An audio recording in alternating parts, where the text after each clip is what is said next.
Hi, and welcome to Microsoft Virtual Academy. I'm Chris Randall. I'm here with Mike Fall, and we're here to talk about PowerShell for the SQL Data Professional. In this demo-heavy presentation, there are not a ton of slides. Mike is going to help us understand why we as SQL people would want to use PowerShell. It's been around for a long time, but what can it do to us and for us as administrators of on-premise SQL Server, hybrid scenarios, or Azure SQL DB? So let's get started. Mike, why don't you introduce yourself? Well, thanks, Chris. It's good to be here. My name's Mike Fall. I'm a SQL Server professional, SQL Server DBA. Been doing it for a fairly long while now. Working with SQL 7.0 first, and then on through the years. And sometimes I look back and I go, "Wow, it's really been that long." I know the feeling. But yeah, I speak at SQL Saturdays. I do a whole bunch of different stuff with the community. And I've been doing a lot with PowerShell for the past 2 years. Working a lot with PowerShell. Really enjoyed it. A bit of a dirty secret. For a while, I was an Oracle DBA working in Linux, and that was when I came over to Windows again. It was like, oh my gosh, I've got this shell scripting language that I can use, that I can leverage to do so much. So it's been something of a long journey for me, but here I am, doing some great stuff with PowerShell, and hopefully can tell more people about it here today. All right. Well, let's talk about what this course is all about. What's your agenda? So we have 3 modules to go through. We have, first off, PowerShell Basics. So we're going to talk about just kind of the fundamental structure of the language, how it's used, how it's constructed, how people can learn about. One of the cool things about PowerShell is it was built with the idea that you could learn about PowerShell while using PowerShell. So we're going to cover that in this first module. Next up is then, where do PowerShell and SQL Server meet? What's kind of that in the Venn diagram of these 2 languages? How do we find that middle space? Because there's a lot of strength there. There's a lot of flexibility and robustness. Then once we get done with that, obviously the cloud is the future, right? Everything's moving to the cloud, whether it's you have a hybrid model, whether you have just a strictly pure cloud model, whatever you're going to do, we're moving to Azure. It's happening. And PowerShell is built as a fundamental component of the cloud, of Azure.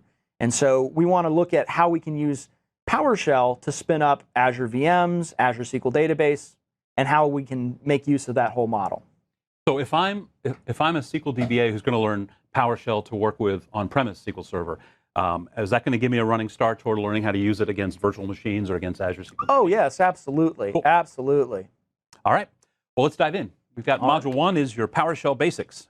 Sure thing. What are we going to do in this one, Mike? So PowerShell Basics, like I said, we're going to talk primarily about the language and from a general perspective, how it's used. Right. We're going to be looking mostly around where did PowerShell come from? How do we write it? What are the tools available to us to work with PowerShell, to write with PowerShell, how to create our scripts, and how to debug our scripts. There's all sorts of work in there as well. Commandlets. So commandlets are kind of a cool thing, and it's this piece of functionality. Sometimes it throws people off, but really it's just functions that are the building blocks of PowerShell.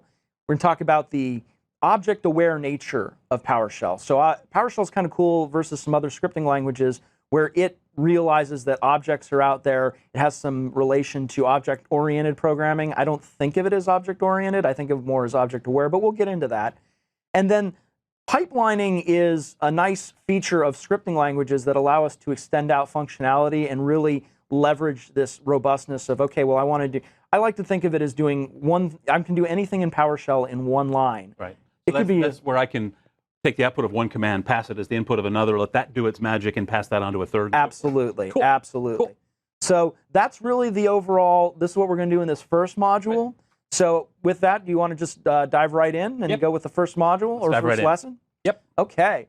So what is it? What's PowerShell? PowerShell is a scripting language, right? But it's more than that to me. It's a framework. It's we can write scripts in it, but because there are so many hooks into it, so many ways to use it, it's more of this overarching framework that we can build automation and tasks into. But it is its own language, right? It is its own language, yeah. Of PowerShell. It is absolutely its own language.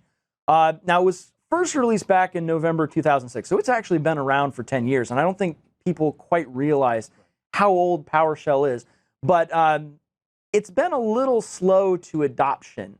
particularly I think in the SQL Server world. That's why I like to talk about PowerShell so much in the SQL community, because most SQL Server folks are like, oh yeah, I've heard of PowerShell, but I'm not quite sure what to do with it. So here's an objection I've heard. Sure. You get an experienced SQL DBA. Yeah. They know T-SQL inside and out. Oh yeah, absolutely. Why are they going to bother learning another scripting language? Why can't they just do it all in T-SQL? So the thing about PowerShell and T-SQL, I've heard this kind of people making this case a lot, is, well, I can do it in T-SQL. Why would I do it in PowerShell? PowerShell is not a replacement for T-SQL. Okay. PowerShell is not something that, I'm going to use PowerShell instead of T-SQL. We're going to use the two in conjunction, right? We're going to use PowerShell and T-SQL together to accomplish automation and tasks across multiple SQL servers. So that's really the key thing, I think, for people to understand is it's not one or the other. It's both together. It's both together. Now, one thing to call out, I always like to call out this. So Jeffrey Snover here at Microsoft is actually the guy who, he and his team came up with PowerShell back in the day. And he wrote this really cool document. If people really wanted to get into the geek and the techness of it, the Monad Manifesto is where he really first came up with the idea. And he wrote this back in 2002. But it's this document that kind of lays down the fundamental principles of what PowerShell is and what it's about. Would you recommend that people read it today? Oh, yeah. So we should probably put a link to it in the MVA. Yeah, absolutely. Cool. Absolutely. We should do that. Okay. Now, the last piece here, too, is the current version of PowerShell is now at 5.0. It just came out a couple months ago, and it's got every version of PowerShell comes with a whole bunch of new features, new functionality. There's a lot of new stuff in it. I always, whenever I'm talking about any sort of tools, whether it's Management Studio, PowerShell, what have you, it's always, please use, try to use the current version. I shouldn't say please use, but try to use the current version, because you're going to get all that new functionality. And the nice thing about what Microsoft does is they make a lot of their tools backwards compatible. Right. For example, I've used Management Studio 2014, but I've used it to manage SQL 2000 servers and SQL 2005 servers. Right. So, if you're going through this course, I highly recommend you get Windows Management Framework 5.0, get the most current version of PowerShell, and you'll be able to follow along pretty well. So if I'm in an organization that's using SQL Server 2012, or we haven't yet moved to 2016, but we're planning on it, I can still get on the PowerShell train, learn it against 2014, and be ready for 2016. Yeah, and in fact, I'd absolutely, even if you've got 2012 servers, 2014 servers, 2008 and 8R2 servers, install the most current version of PowerShell, certainly on your client tools, wherever you're running your client tools from, and you'll be good to go. So why? Why bother? Why bother? Get back to my question. So I'm a T-SQL guy. I've been using T-SQL for longer than I want to admit. I understand PowerShell's got some cool things, especially administratively. Yeah. And when I start talking about Azure, for example, I'm talking about managing virtual machines and virtual networks. I'm talking about managing SQL databases and Azure SQL logical servers. So I get that PowerShell's got some hooks there, but I can get around in the portal. I can get around with Management Studio and T-SQL. What does this do for me? So there are three reasons that I usually focus on for why people should use PowerShell. The first is, and this is to me the most important thing, is I use the term cross-stack. PowerShell is built not with one specific aspect of Windows in mind. It's built with all the different parts and pieces of Windows. When we're working with stuff, we're not just working with SQL Server, we're working with the operating system, with the file system, with Active Directory, with IIS maybe, what have you. So PowerShell, again, because it's a framework, because it covers all these different aspects, we can use it to run tasks that touch the file system and SQL Server and Active Directory maybe, whatever. A use case example I like to touch on is backups. When we do a SQL Server backup, if we run this through T-SQL, if the file system directory that we want to back up to doesn't exist, it throws an error. Right. So PowerShell is great because it can natively go in and say, well, I'm going to create your directory, and we're going to see this later on in the lessons and then in the demos. But we can do all the file system work with PowerShell, then have PowerShell call the T-SQL statement to execute the backup, and then maybe do some other file system tasks to clean it up. There's innumerable examples of how we can work across the stack, and that's really the one of the big things about PowerShell. The second thing is it's enterprise ready, and that sounds a little marketing, a little fuzzy, but what that means to me is when we're administering servers, most SQL Server DBAs are not administering 1 or 2 or 3 SQL servers. Right. We're administering 10 and 50 and 100 and sometimes thousands of servers. PowerShell is designed from the ground up. I mean, Snover and his team were like, look, we know administrators are not working with just 1 or 2 servers. They're working with large enterprises. So PowerShell is built from the ground up to say, I'm going to be able to execute the same way across multiple servers. So that multi-server execution is huge to me. That means I'm running one task once in the same way across all my different servers. And that's a key component of automation, right? That's a key facet. The third thing is it's built on .NET. Back in the day, again, Snover and his team, they said, we're going to build this on .NET. And why that's important, this actually goes back to the cross-stack piece. Because all of the Windows tools access Windows, access Microsoft components and applications through .NET libraries, PowerShell is accessing everything in the same way. The example, again, for SQL Server folks is, and we'll, again, cover this in the demos, if you're using the Management Studio, you're using SQL Server Management Studio, you're using .NET libraries to access SQL Server. So PowerShell works in the same way. It's a way for you to actually interact with all the tools and all the components in the same way as all your GUI tools, all your graphical user interface tools. All right, so it sounds like with what you've said there, with it being across the stack, and that's really useful in situations where, again, as in Azure, I've got to set up and manage firewalls, I've got to set up and manage virtual networks, my VMs, and then SQL Server within that. Right. We've got that span across the OS and networking into SQL itself, and that kind of takes you into what you're going to talk about next, right? Right. The usages and sharing and collaborating with stuff. Right. So the next piece that this all kind of blends into is it gives you a common framework. And it's not just a common framework for DBAs, for database administrators. It's not just a common framework for developers or sysadmins. Everybody has some. If everybody has an understanding of PowerShell, we can hand these scripts around. And using the sysadmin example, I can write a PowerShell script. Say, for example, I write a PowerShell script to install and configure SQL Server in the way I want it. I mean, I know I can sit down and say, okay, somebody bang out the click. Yeah. But if I hand them a script with a couple calls and it interfaces with ways that SQL Server is already used to set up and automate that, I can hand it to a sysadmin, or I can hand it to a junior DBA who may not have the level of knowledge that I do, and just say, look, run the script and call me when you're done. Sure. Call me if there's a problem. Right. And this also feeds in. I mean, I'm one of those people, I'll fully admit that I'm a lazy DBA. I am a lazy DBA. And this takes away a lot of the tedium of the work, right? I can, again, write this composite script, hand it to somebody who doesn't have the level of experience and knowledge that I have, and say, yeah, go ahead and run this, and call me if there's a problem.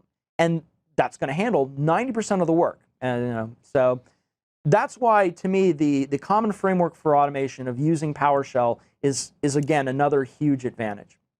All right. So, well, a little confession for me. Sure. Even though PowerShell's been around 10 years and I've been around SQL Server longer than that, yeah. I first got my deepest exposure to PowerShell through SharePoint, which sounds a little strange, but I was doing a lot of BI work back when I was a BI consultant before I took this role at Microsoft. And so I was spending a ton of time configuring PowerPivot, which is incredibly lengthy and detailed and all the pieces you got to get.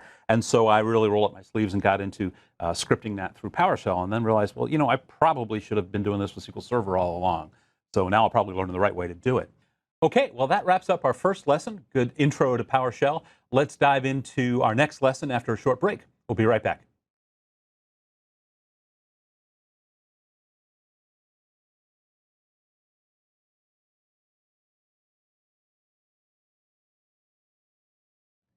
All right, well, welcome back to our second lesson in this module on PowerShell Basics. So, Mike, you've given us the background of PowerShell and why we should use it. How? How do we use it? Yeah, how is always the trick, right? How is always the trick. So to get started with PowerShell, really we need to talk about the tools. There's a couple things that are available to us within Windows that we can use. And really we need to think about the use cases. So first off is ad hoc command line use, right? Just jumping into a command line somewhere and hacking out some PowerShell and calling something. But the second, of course, is once we start getting into PowerShell and we really start automating things, we're going to need to be using scripts. And I always like to call out at this point that anything that's a PowerShell script is going to be having that .ps1 extension. There's a couple other extensions in use, but for basic script files, you're always going to see that .ps1. So this is a successor to our old .cmd, .bat. Yes, yes, yes. And there are two different interfaces. So we have the PowerShell command window, which looks very much like the previous command window, cmd.exe, but has all the PowerShell functionality baked into it. And then we also have the PowerShell integrated scripting environment, or the ISE, which is more of a development tool, right? So we get scripting window and command execution. And again, we'll talk about that more in the demo itself. So I always like to call out these two pieces and parts because this is something of a fundamental concept with PowerShell. So we have the command window here, and we have the ISE. And don't worry too much of the text that you're seeing on the screen. This is just more or less to get familiar with what these look like. But in PowerShell, these are referred to as hosts. It's a front end. It's a development tool, or it's a way that the scripts and the commandlets and the functions are all executed. And it accesses what's called system.management.automation. It's a DLL. It's a .NET library that is what really runs all the PowerShell magic. And what's kind of cool about this is we talk about the command window here and the PowerShell ISE as being hosts. Anything can be a host. Any .NET application can be a host. So you'll see as Windows develops and as a lot of the teams build tools out, they're building their own GUI tools, but they interface with PowerShell. They interface with the system management automation. There's also plenty of other development tools out there for PowerShell, and those are also hosts. Well, so can SQL Server Management Studio, SSMS, run PowerShell? It can't right now, Right. cannot.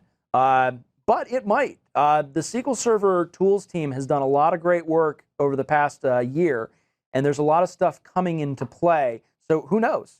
It might very soon here. Okay. So with that, I think we're ready for a demo. Sounds good. Let's take a look at a demo. All right. To use PowerShell in Windows, we're going to use one of two applications. We're either going to use the PowerShell command window or the PowerShell integrated scripting environment, ISE for short. To open these applications, you can click your Start button or press your Windows key and select All Apps. In here we have a Windows PowerShell folder with 4 different applications. We have the PowerShell command window and the PowerShell command window's 32-bit version. We also have the ISE and the 32-bit version of the ISE. Now for ease of use, I've gone ahead and pinned both these applications to my taskbar. So let's go ahead and open up the PowerShell command window. When it opens up, it should look pretty familiar. We've had these kind of command windows in the past. This is different because it has Windows PowerShell in the title bar, and it has PS at the command prompt, indicating that we're in PowerShell. Other than that, it works pretty much the same as the command windows we've had before, the cmd.exe. I can type a command such as ipconfig, and it will give me the same output, network adapter information for my server. However, we are in PowerShell. This means we can make use of PowerShell specific commands. I'm going to call a PowerShell system variable called PS version table. What PS version table will show us is what version of PowerShell is installed. So as you can see, we have 5.1 installed. We also have some other information, such as compatible PowerShell versions and the Windows build version. PS version table is a handy system variable that can help you identify what's going on in your environment, how it's configured. We can also run PowerShell commandlets. Now we will talk about commandlets in the next lesson, but for the purposes of this example, I'm going to call the getDate commandlet. GetDate will show us the current date and time of the system. By hitting enter, as you can see, we get Wednesday, June 8th, 2016, 9:51 in the morning, the current date time. This is the most basic way to use PowerShell in the Windows environment. We can run ad hoc commands, we can call scripts. However, there's another way. We had talked about the integrated scripting environment. So let's go ahead and exit and then open up the integrated scripting environment and see what that looks like. As you can see, we have a full-featured Windows application with a toolbar at the top, some icons for certain actions. What we have next is we have what's called the scripting pane within the ISE. This is where we can write PowerShell scripts, edit different commands, and run them all as a single script. Below that, we have the console pane. Now, the console pane works very much like the Windows PowerShell command window that we were just in. We can run a command such as ipconfig, and it will give us the same output. So we can use our same ad hoc command line execution from the console pane if we need to. However, what we really want to be doing is working with scripts. So I'm going to go ahead and open up a demo script which has a few simple commands. The first line is a comment line. Comments are noted by the pound or hash sign in PowerShell. They aren't actually run, they're just there for comments, notations, what have you. The next line is our PS version table call, and then we have on line 3 our getDate call. If I want to run this script in its entirety, I'll press the green arrow, and this will run all of my commands at once. You'll note that we have the PS version table output, just like we had before in the command window.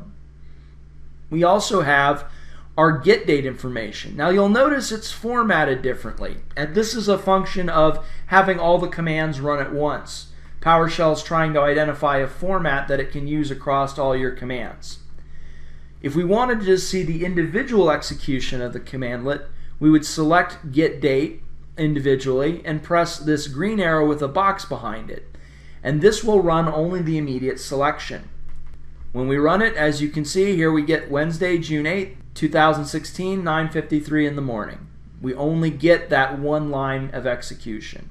So this application gives us a good way to work with PowerShell scripts to edit our scripts and get entire sections of code to run.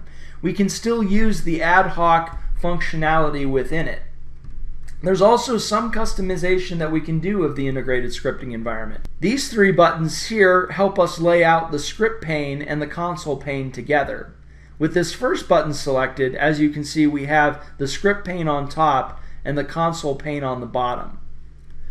If I want to, I can click the second button, and what this will do is move the script pane to the right and the console pane on the left. The last button will maximize the script pane and take up the entire view.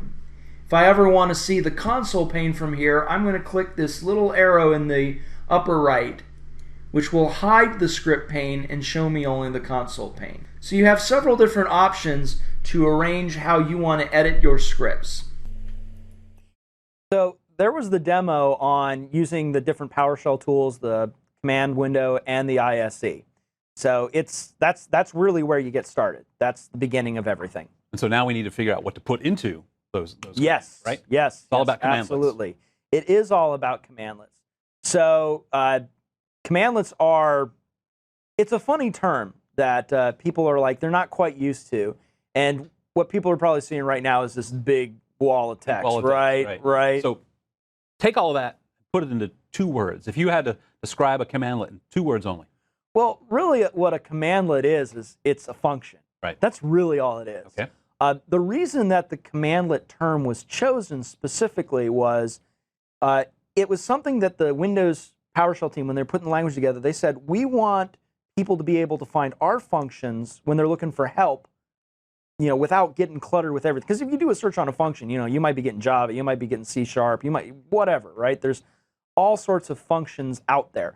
So cmdlet, commandlet, was a term chosen specifically so that people who are looking for help could find it on the web, could find it without it getting cluttered up with everything else. Because only PowerShell was calling things commandlets? Exactly. It's a unique term chosen by Microsoft, Snover and his team, to say, okay, this is what we're using for PowerShell. Now, what it really is 2 words. I want my 2 words. A function. A function. Not those. Yeah, so it's really, like I said, it's the basic building block of PowerShell. Everything that you do somehow boils down to a commandlet of some sort. And this is where the syntax of it is kind of interesting. So the syntax is this verb-noun structure. Anytime you see a PowerShell commandlet, you're going to see a verb such as get or remove or set, and that's an action, right? That's something that we're doing, and then the other is a noun and what we're doing it to. Now, the verbs are restricted. The verbs are standardized by Microsoft so that you know you're only going to be using a limited set of syntax or pieces of language. Now, what's interesting about that is, how do you find out what your approved verbs are? You run get verb, right? So you're already using commandlets into the language. And this is one of the cool things, is the language starts to become intuitive in how to figure out where things are. Now, the verbs are restricted, but the nouns are, anything goes. And you want the nouns to be somewhat descriptive. And they're going to be context sensitive, aren't they? Yeah, exactly. So in Azure, I'm using nouns like subscription or account. Right. Well, and I have some examples here of what a commandlet looks like. So the first one, like get date, right? Obviously, get date, right? Get whatever the current date is. Now, get date will do some other things as well. It will, allow you to get specific dates depending on what you pass to it. But at a foundational level, tells you they're going to want to get the date. So in SQL Server terms, if I run the get date function, right, in SQL, that's going to return a date, but it's also going to be a typed return. I'm going to get that as a date. Absolutely. Does something like that happen with PowerShell? Yeah, so we're going to actually talk about that in, I believe, the next lesson. Okay. But yes, PowerShell objects are strongly typed. So everything's an explicit type of, whether it's a date type or a integer type, or there's even SQL Server types. And again, we'll talk about that as we go. Now, another example is new item. So new item is creating a new item, a file or directory. It actually can do a lot of other things, again, depending on what your arguments are, but it's new something. And then finally, remove module is another example. What does it do? Yeah, help me understand. I see module a lot in the context of PowerShell. If I open up a PowerShell command window and I try to issue SQL Server or Azure commands, sometimes I get an error that says they're not found in my current module. What is that? So modules, and again, you'll see a lot more of this, particularly when we get into the SQL Server section. Modules are ways to extend PowerShell functionality. So you have a core set of functionality, but maybe you need to work with Active Directory, you need to work with failover clusters, or you need to work with SQL Server. So you're going to add these modules to extend your functionality. Now, there's some cool stuff with PowerShell, like with PowerShell 3, version 3 and forward, they added this functionality that if the modules are installed in specific paths and you call a commandlet that's in that module but isn't necessarily loaded, PowerShell will automatically load that module for you. Okay. It works most of the time. I'm not going to say it works all the time, but that's a good start. I always like to explicitly load my modules. Well, that makes sense. That way you can run on a machine that isn't configured the same way as yours. Okay, that makes sense. Now, I talked a bit about the self-discovery aspect of PowerShell. So this brings me to what I call the big three. Whenever I'm giving this presentation at a SQL Saturday or a similar presentation, I always say, if you don't remember anything else, remember this slide. Okay. Get command, get help, and get member are the three most important commandlets. And the reason why is because they give you the ability to drill through the language, to discover things, to learn things. Get command is a dictionary lookup. It's a way for me to say, okay, I want to find what my commandlets are. And in the demo, we'll see how we can use that to explore for some stuff. Get help. The Linux guys always get a kick out of this, because in Linux, you're probably used to using man pages, right? Right. Get help's the same thing. Sure. It's just in PowerShell. And in fact, it aliases to man, to M-A-N. And then get member, we won't really talk about too much in detail here, but when we start talking about the object-aware nature of PowerShell, get member is a way that we can explore the methods and the properties, the objectness of the PowerShell variables and objects and such. So these are, like I said, if you don't remember anything else, these three commandlets will help you find out anything you need to know about PowerShell and help you learn the language. So get command, get help, and get member. Absolutely. Absolutely. Can we get demo? We can absolutely get demo. Get demo, this is a great time. This demo will actually show commandlets, how to explore them, and we will go into use cases of get command and get help. Let's take a look. All right. As previously discussed, commandlets are the core piece of functionality within PowerShell. Pretty much everything you do is going to have a commandlet associated with it. Now the construction of commandlets is pretty important, this verb noun syntax.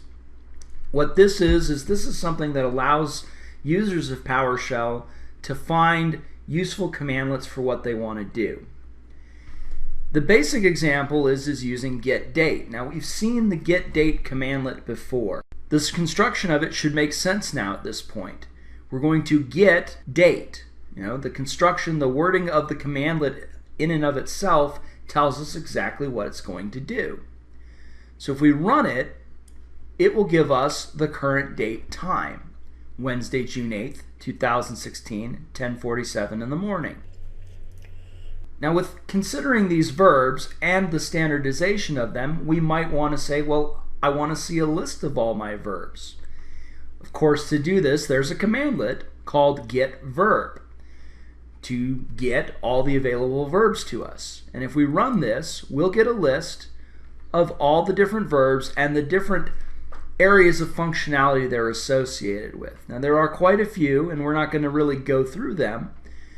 But if you ever have a question about what verbs are available to you and what you should be looking for a specific command, you can use getVerb to see what those are.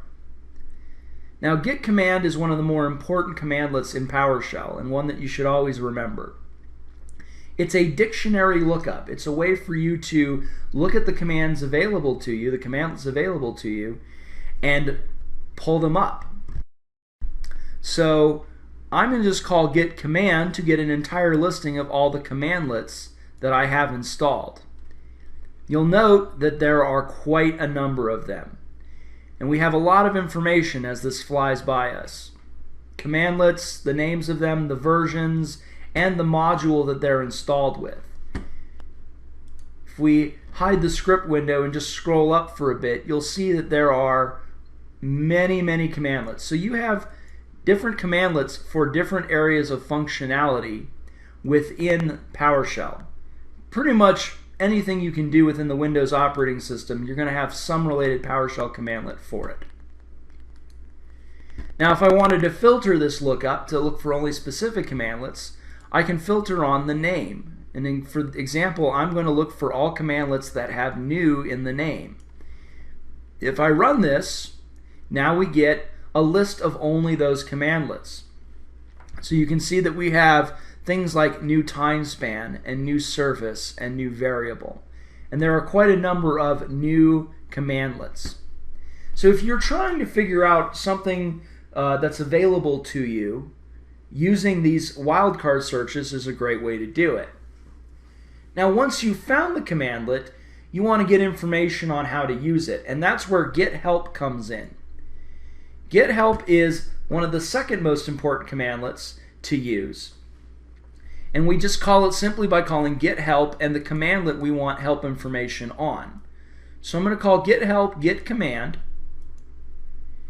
And this gives us, we'll hide the scripting pane for this, a full output on what the commandlet is. So we get a name, a synopsis, syntax for it, so all the different arguments and parameters for it, as well as a full description of it, and some additional information such as related links and remarks.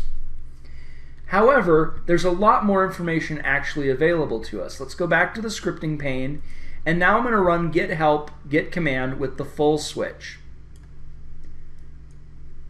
When we run this, and let's hide the scripting pane again, we get a lot more information. So starting right from the bottom as we scroll up, there are 14 different examples of how to use getCommand. So if you ever have a question of what's the syntax and how should I use it, you've got examples baked right into the full help file. As we scroll up even more, we had seen earlier where we had the syntax with parameters. Well, now with the full switch, we can see full documentation on each individual parameter. So we have the type, we have a description of it, whether or not it's required, its position, and a default value if it has one. So lots of information. As you can see, though, as we're going through this, it's a little clumsy to read, as it all outputs to the console window. So let's go back to the script window, and now we're going to use a switch called Show Window. If we open this up, or run this, then we get a second dialog box with all of our help information in it, right alongside our PowerShell work window. So in this case, we still get the same information, such as the description, the parameters. We can search throughout this if we need to. We have a search functionality. And you have it handy for you to give you any sort of information that you need. We also have a settings box here where we can show certain help sections. So if you only want to see the syntax, say you don't want to see the description or the notes, we can hide those, and now it changes our output. So now we have a way to filter out the help information that we want to look at within the show window. Now there is one more thing to look at, and that is, as I said, all the help information has an online component. It's based from web information that you can update periodically. If you ever want to look at that information, you can use get help, get command with the online switch. If we run this now, it will open up our browser and it will go to the TechNet page of that commandlet. So as you can see, now we have the full web documentation for that we can look at alongside of our scripting window. So multiple ways to get at your help information. There are more than just commandlets in the help system as well. There are topics which start with an about. And if you want to see a list of these topics, you can run get help about star to list them all. And as you can see, we get quite a number of them. We'll hide the scripting pane for this, but to show here we have things that you can look at, such as parallel. If you need to look at parallel execution, there's a topic on that. Variables, if you want more information on variables, you can look at that. Other syntax keywords within PowerShell. So there are lots of options within the help file and the help system to help you learn about the language. But let's go through a practical example. Say, for example, I wanted to create a new firewall rule. I wanted it to open up the firewall rule for my SQL Server. I can say, okay, well, I know there's a PowerShell commandlet for this, so how do I find it? I know it's going to start with new, and I know it's going to contain the word firewall. So I'm going to run get command with a couple filtering items here. So I have new, and it has to start with new, and then I put has to have firewall within the remaining syntax of the commandlet, or the remaining part of the commandlet name. We run this, and it will give us our dictionary lookup, and we get a commandlet that comes back and says new net firewall rule. That probably sounds like what we need. So I want to find out more about it. I want to learn more information, see if it's right for what I want to do. So I'm going to run get help, new net firewall rule, and I'm going to show window. We run this, and it comes up with our help window, all our help information, and we can see the synopsis, we can see parameters for it, any of the additional information we need to see to use the new net firewall rule commandlet. Now, one other thing I want to talk about is aliases. We've talked a lot about commandlets and that everything you do in PowerShell pretty much matches to a commandlet. Let's talk about directory lookups. If I wanted to do a directory lookup in PowerShell, I would use the get child item commandlet. So I'm going to do get child item on the C drive. We'll run this, and we get a fairly standard lookup. Here's all our folders, here's files that I have in the root of my C drive. Now, for most of us working from the command line, if we've been working with Windows, we know we can use a dir or a dir C drive to get the same information. And as you can see, it does come back with the same info. However, what's interesting to note about dir is an alias. Dir is a an alias to the get child item commandlet. And we can see what that looks like by using the get alias commandlet and give it a definition of get child item. This will show us all the available aliases. As you can see, we have dir, which aliases to get child item, GCI, and ls for you Linux aficionados. So if you're used to using the Linux operating system, you can use ls here in PowerShell as well to accomplish the same task. So this overall gives you an idea of how commandlets can be used and how you can look up useful commandlets for whatever task you need to accomplish. So that was a demo on just using commandlets, how you can explore through commandlets, how you can call up information about them, and hopefully helps people, right? That's the whole point of this course, right? Right. So, okay, so we've got commands we can use, commandlets, functions. Right. Other classic programming languages have things like variables. We're going to talk about that? Oh, yeah, absolutely. So that's obviously next in the queue. All right. Because, any language that you're going to use, any programming language has to have variable support. You have to be able to declare variables.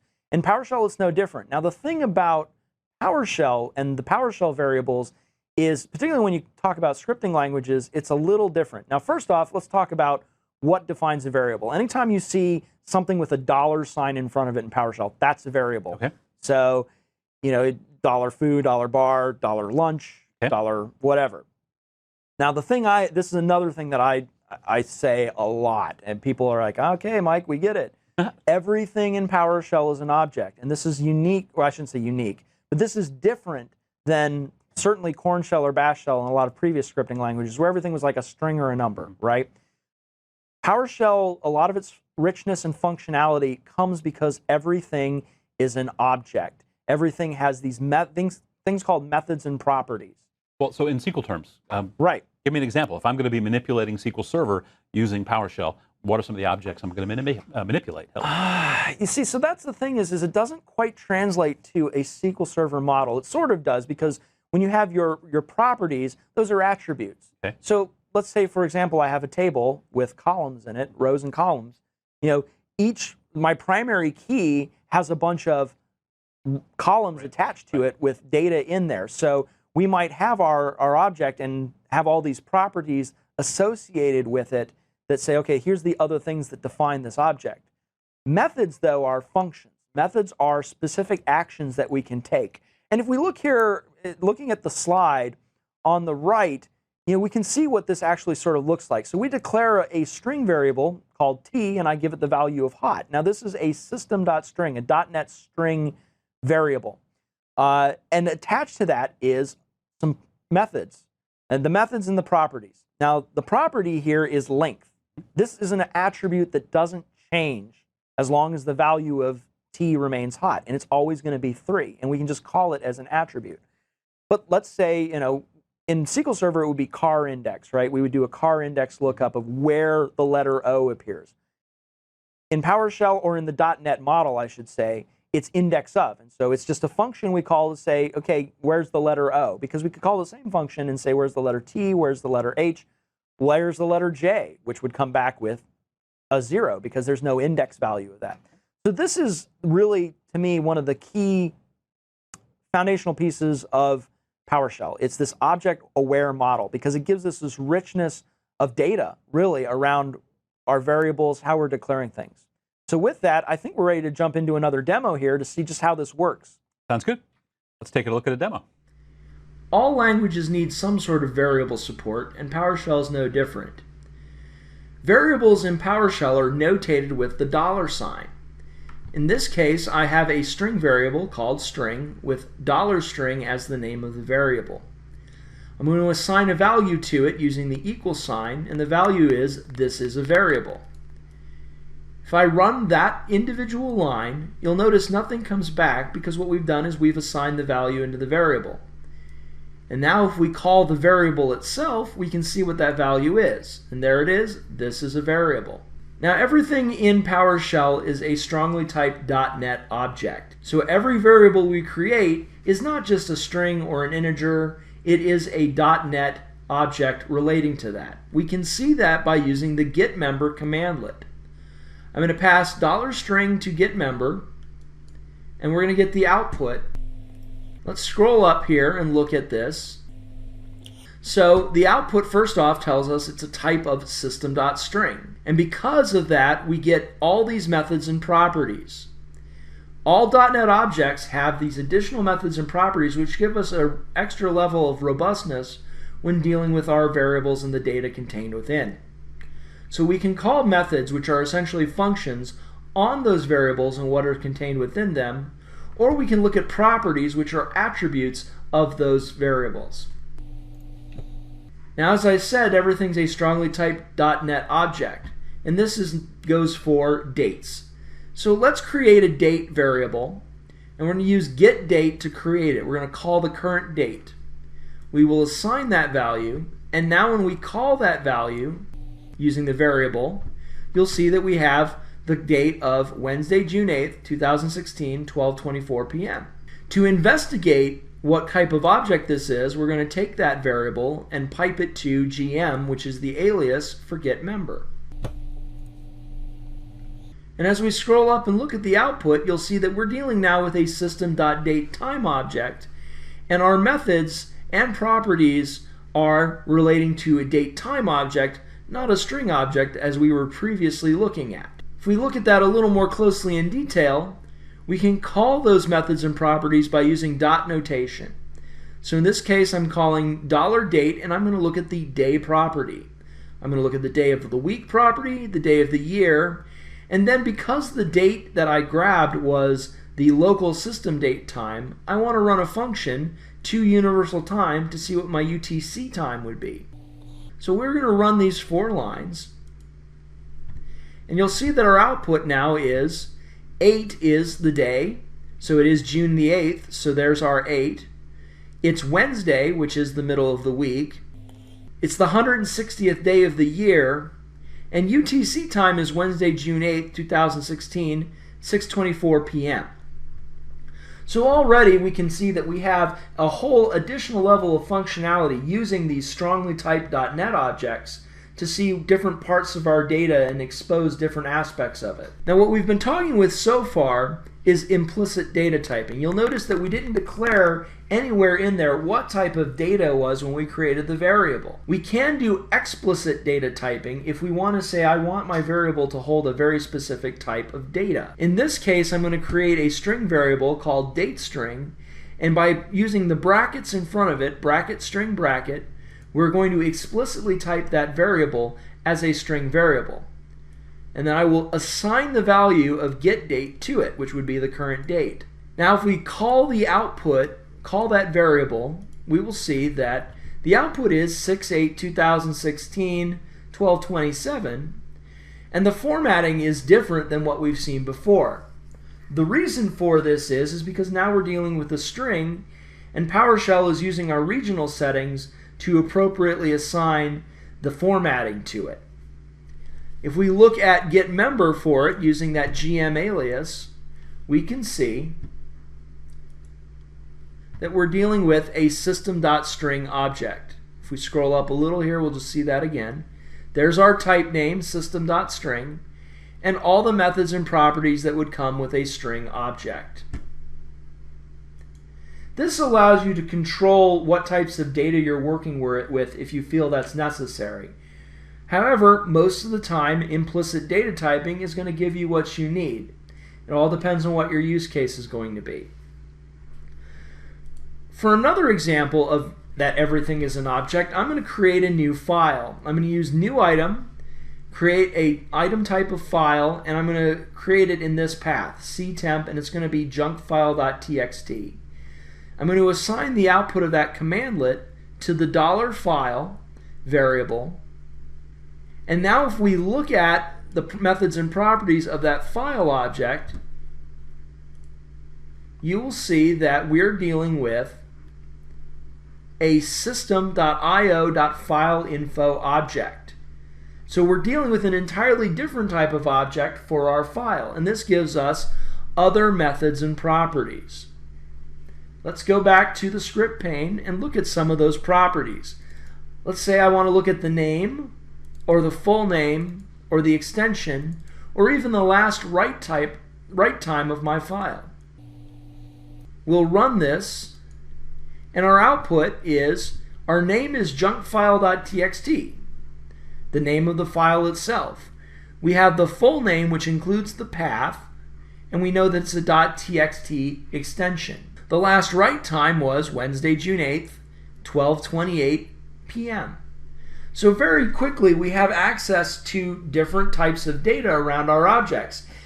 And this goes through the entire scope of the PowerShell language, as everything is an object. We'll clean up this file from our example. So that should show people how to use objects and variables within the PowerShell language, right? There's some trickiness to it, and I think a little bit for particularly SQL people to get their brains wrapped around, but it starts to make sense when you start working with it. All right. So you mentioned earlier that one of the other capabilities of PowerShell is a thing called the pipeline, where once we learn these different commands, we can string them together. Sure. Let's talk about that. All right. Well, yeah, the pipeline. So the pipeline is something that's been in scripting languages for a fair amount of time, right? It's been around in, again, the Linux, the Unix the Linux and the Unix environments. It's also been, I'm pretty sure it's in the command window. I'll be honest. I used it in DOS years ago to pipe things to more so I could scroll the screen. Right. So the idea is just to extend the functionality, right? To take output from one commandlet, one piece of functionality, pass it to another, and continue to process down the pipeline. I like to think of it as gates, that you're taking information and passing it across the gate to the next section across the gate. And you can do this, I don't want to say ad infinitum, but you can do it pretty far out. Okay. And it really does give you a lot of flexibility to work with the language, to extend what you're trying to do, particularly from an ad hoc perspective. I tend to do pipelining a lot from ad hoc because I can then say, okay, well, I'm going to, for example, I was talking about removing files. I can get a list of files, I can do it to the pipeline, do some additional filtering, and then finally remove it. And I'm all doing that ad hoc, all ad hoc. If I'm writing a script, I don't tend to use the pipeline quite as much because I tend to want to be a little more verbose in my scripts to make things readable. But the pipeline is just, it's huge. You've got to kind of understand it. So I think with that, we'll just dive into a demo and talk about how we use the pipeline itself. Sounds good. Let's take a look. The pipeline has existed in scripting languages for some time now as a way to extend functionality of a single command line execution. We've been using the pipeline in some of the previous demos as a way to explore the objects using getMember. To go through this again, I'm going to create a string variable, and then we're going to take that string variable and pass it to getMember. What's really going on here is we're taking the variable and passing across the pipeline to getMember, which is the next command in the pipeline. When we run this, we get the expected output of our methods and properties for a string variable. The next way to use this is with some collections. We know that there are about topics that we can look at in the PowerShell help system, and the way to look at them is to get help about star. However, what we can then do is to see how many there are, we can pass it to a commandlet called measure object. So we're going to get the collection here, and then it's going to be passed across the pipeline to measure object to give us an output. When we run this, the output is 131 for the count. You note we don't see the actual collection. We see the result of the end of the pipeline, which is the measure object. Let's use this on some file system manipulation. I'm going to go ahead and create a sample directory that we can work in. And then what I want to do is take this content, the quick brown fox jumps over the lazy dog, and I'm going to send it across the pipeline to a commandlet called outFile. OutFile is a commandlet that will create files for us and populate that file with the content we pass it. So we're going to take this content, pass it to outFile, and write it to ctest dummy text. And then we're going to use Notepad to open that file up to see what the content is. When we run this, as you can see, we get a dummy file, and there's the content that we just wrote to it using the pipeline. The pipeline can also be used to manipulate multiple things. Just as we saw with the help topic, we saw that we could process it with measure object. What if we wanted to remove multiple files with one command?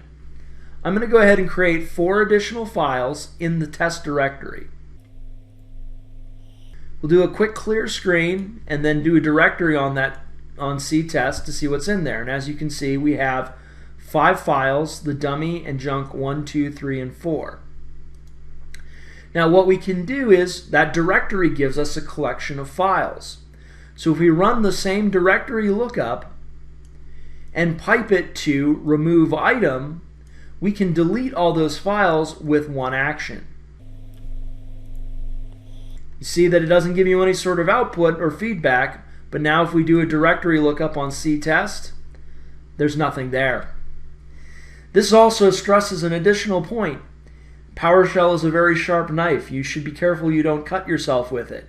As you noticed, that action we did with the remove item didn't give us any sort of warning or ask for any sort of confirmation. It just simply removed the files.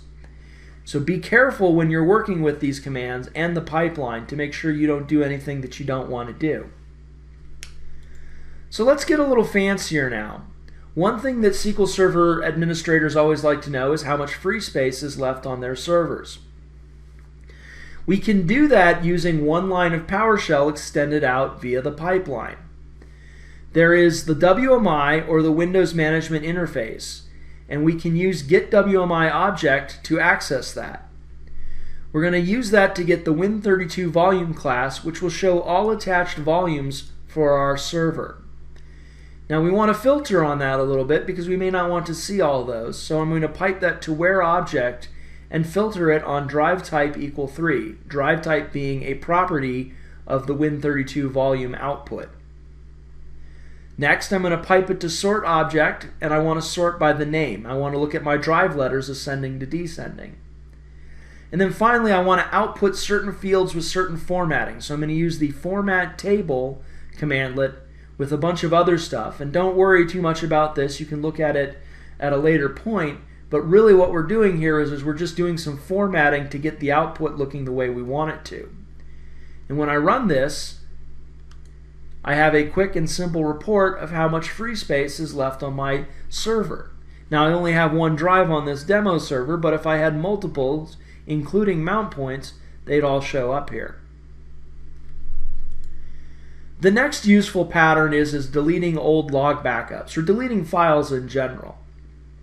One of the things I know we as database administrators can struggle with is sometimes getting rid of older backup files and keeping enough space on our drives for new backups to be written to.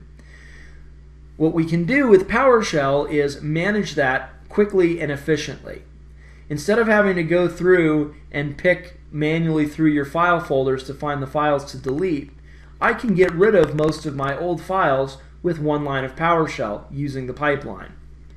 First off, I'm going to do a directory lookup on my SQL Server where my backups are stored. I'm going to use the recurse switch because I want to look through all the subdirectories as well. This gives me a collection of a lot of files. So I want to filter that down, and I'm going to pass it across the pipeline to a where object.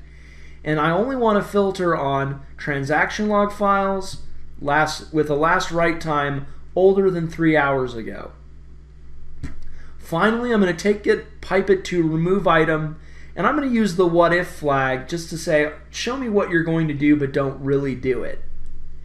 When I run this, I get an output of a lot of actions saying, hey, we're going to be removing all of these files. And if I look at the timestamps in the file name, I can see that it's everything that's older than 3 hours ago. So this is a handy way for us to quickly clean out old files, old backup files that we may not want to use. And the important parts here are obviously getting a directory lookup of all the files we want to work with, and then filtering it appropriately based on our extension and the last write time. Now a handy trick here is, as SQL Server DBAs, if we have to delete a lot of records from a database table, one of the things we'll tend to do is run a select statement with the criteria first, and then if that all matches to what we expect, put the criteria into a delete statement. We can do the same thing with the pipeline and the PowerShell commands. For example, if I wanted to run this command and see, am I getting the right files before I actually pass the remove item, I can execute everything up to the last pipeline, so everything previous to the remove item, run it, and get a listing of files. And I can look at those files and say, is that what I wanted to delete? If it is, then all I have to do is add pipe remove item, because I know everything that's going to be passed from this call will be passed across the pipeline to the remove item, and that's all it will act upon. So the pipeline is a very useful piece of functionality that really allows you to flex out your SQL Server and PowerShell commands, everything that you're trying to do across your environments. All right, so there's the pipeline and how you use it. And like I said, it really does add a lot of flexibility, robustness to using PowerShell, particularly in an ad hoc sense. All right. Well, so we've learned a ton in this module about PowerShell as a language, as a framework, and we need to get closer to applying that to SQL Server, which we'll do next, applying that to Azure. But why don't we take this opportunity and kind of sum up what we've talked about so far? Yeah, absolutely, absolutely. So what we've seen is that PowerShell is a framework to provide automation across the Windows platform. Right. We've talked about it kind of generally that way, and we're going to get more specific to data professionals going forward. Yep. Right. We saw that we could use PowerShell inside a command window, or we could use the ISE to write and execute our scripts. Sure. We learned that commandlets are the building blocks for PowerShell scripts, and we're grateful that the word commandlet was invented because it makes searching on MSDN a whole lot easier. Yeah, absolutely. Right? We also saw that everything in PowerShell is really an object, and that's going to be really useful for being able to take advantage of the types provided. Yeah, like I said, that is a huge concept that I really want people to kind of embrace, is that .NET object thing. And then for extended functionality, especially for ad hoc scripting in a command window, the pipeline is a really useful thing. Yeah, the pipeline is huge. So, that's pretty much it for that first lesson. All right, well, when we come back, we'll dive into using PowerShell with SQL Server in Module 2. Thanks.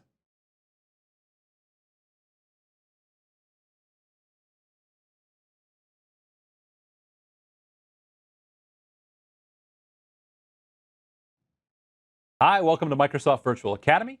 We're here for Module 2 of our course on PowerShell for the SQL Data Professional. I'm Chris Randall, here with Mike Fall, and we're ready to talk about using PowerShells with SQL Server. Yep. So, Mike, what are we going to talk about? So we've got a couple different things to talk about here. So first off, we want to talk about the SQLPS PowerShell module. So we talked about modules in the previous module. Right. PowerShell modules are things that we can extend the functionality of PowerShell out within our session. So there's one specifically for SQL Server, and it's called SQLPS. Then we're going to talk about the SQL Server provider. So with the command line and the way that we're using PowerShell and any other command line operations, we want to interact with things, and usually the best way to do that is as if it were a file system. So the provider gives us a way to interact with SQL Server as if it were just folders and directories and files and whatnot for all the different objects.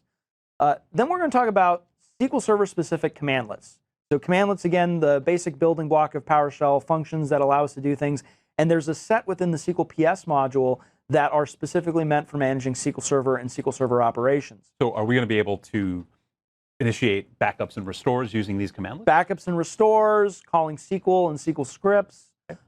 Those are kind of the basic functions. There's a lot of functions. In fact, there's a whole section on availability groups that we're not going to cover today because that's a little more advanced. Sure.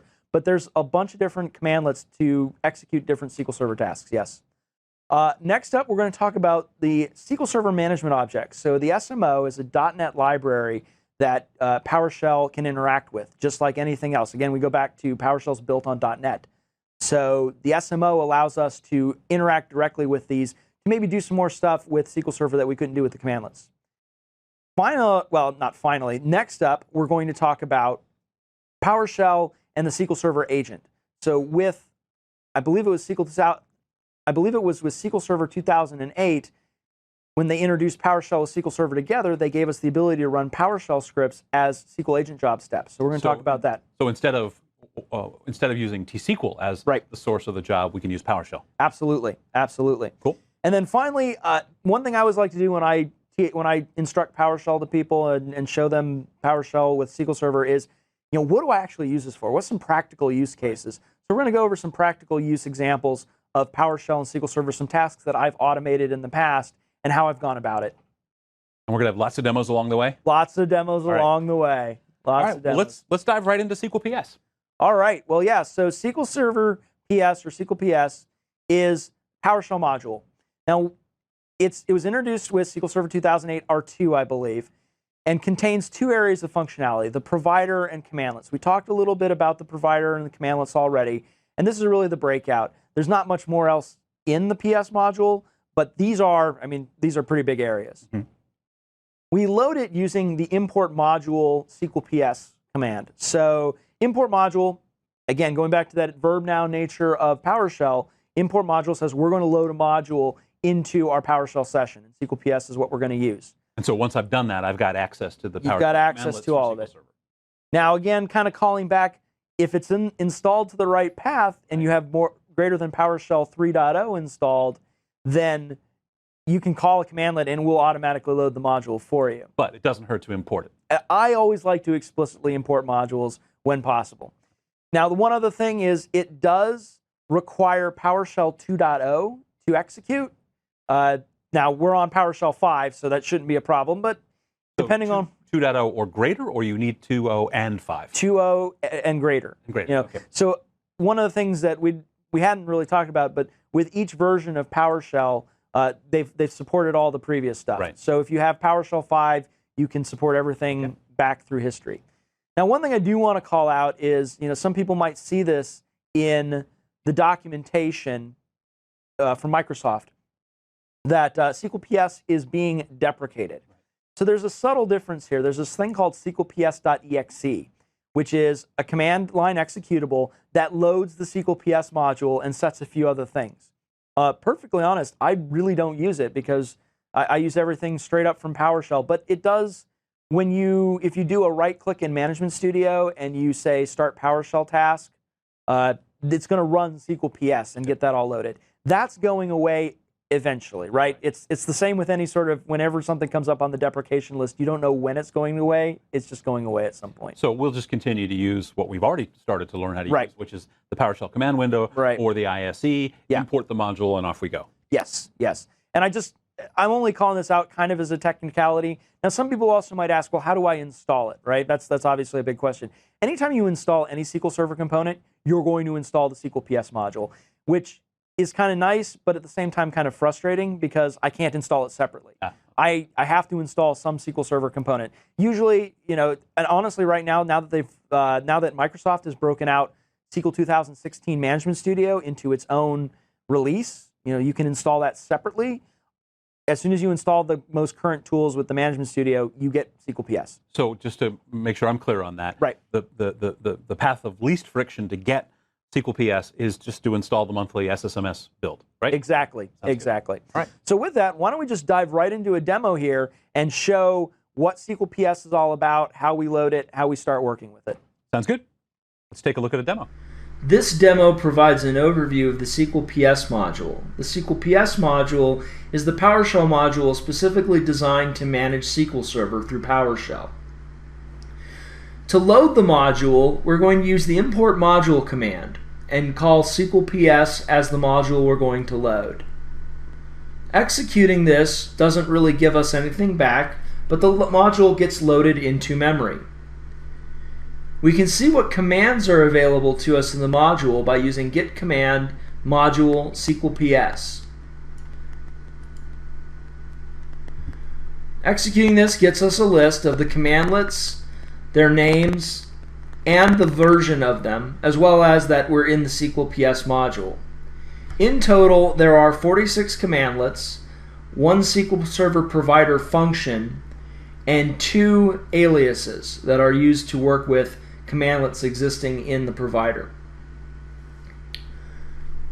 We can find out where the module lives on our system by running git module list available SQLPS, and it will give us the full information of the module. So we have our module output as well as a directory, that directory being C, program files, x86, Microsoft SQL Server, 130, tools, PowerShell modules. As long as you use the default location for your SQL Server tools install, this path will remain the same, and you will always be able to find your PowerShell module installed under there. However, if you use a non-standard location, what you will be looking for is this path right here, the Tools PowerShell Modules. This will be relative to wherever you install the SQL Server tools. Now there's a couple gotchas to call out with the SQLPS module prior to 2016. If you're using a version prior to 2016, you will get a warning message when you import the module about 2 commandlets that don't match the naming standard. I call this out because the warning doesn't actually mean that the module didn't get loaded or was only partially loaded. The module gets completely loaded when you see that message. However, it just is telling you if you're looking for specific commandlets, there are 2 that don't match the naming standard and you might have trouble finding them. Another issue was when prior to 2016, if you loaded the module, it would automatically set your location to be SQL Server, the SQL Server drive. This has since been corrected in 2016 so that when you import the module, it doesn't change your location and leaves you wherever your current working location is.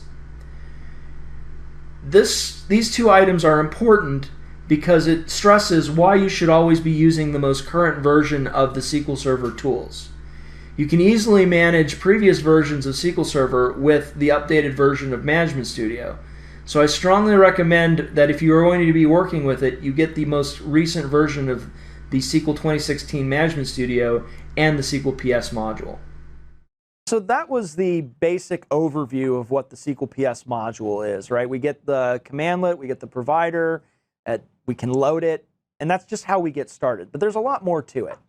All right, so you mentioned once we've got the SQLPS module loaded, that gives us access to the provider?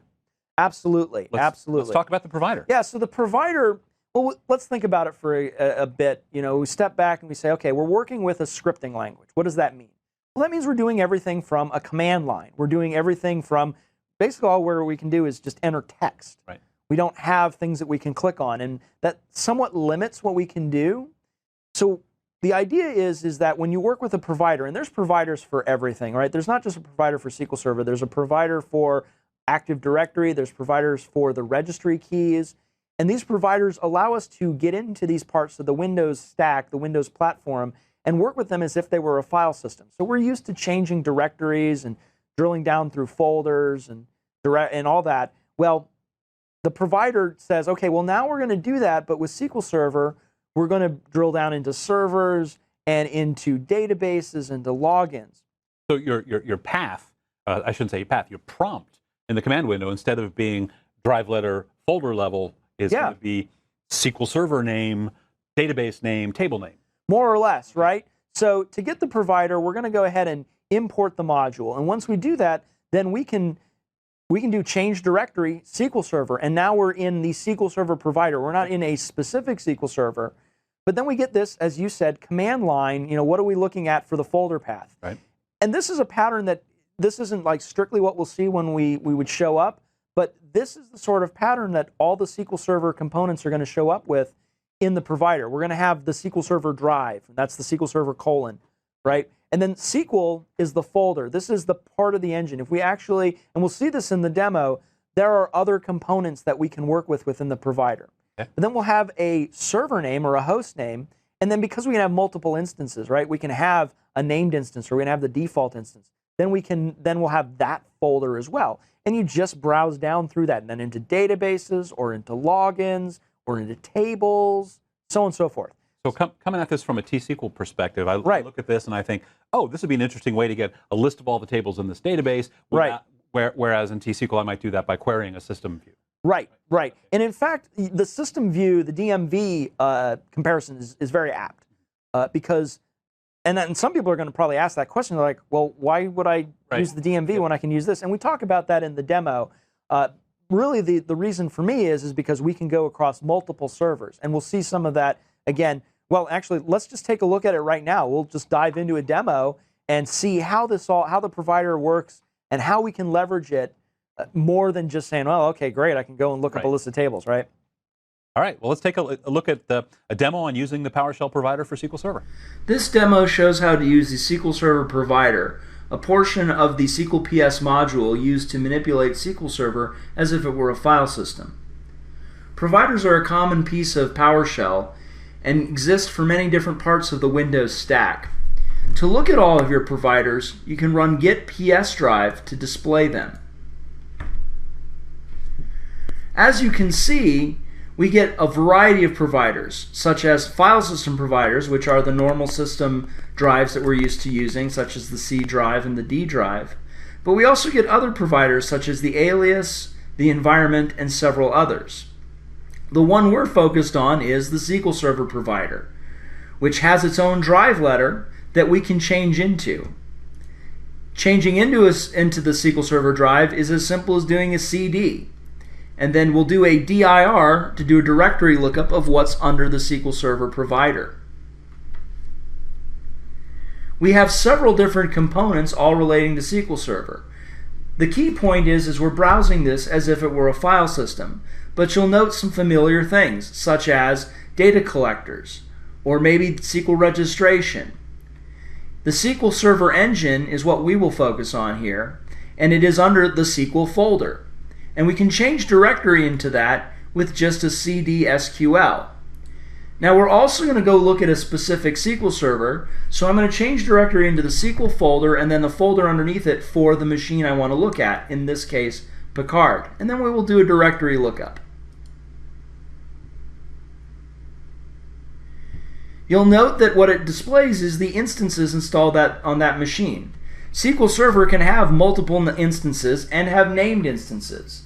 So we have to be careful about what folders are going to be under the machine. In this case, we only have the one, it's the default. So to then browse into that, we would do a cd default to look at the default instance, and then we'll do a directory lookup there to see what's in there. The listing we get is pretty familiar, a lot like what we would see in Management Studio's Object Explorer. We have audits, availability groups, databases, logins, a variety of components that all represent things that we've probably worked with in the past. And again, these are folders that we can continue to browse into as if we were looking at a file system to see what was in those subdirectories. Let's go ahead and look at our databases by simply doing a dir database.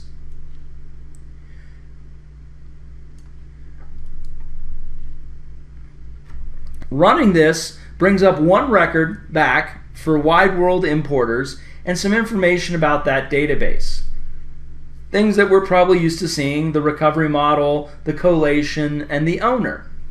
Now what's obviously missing are the system databases.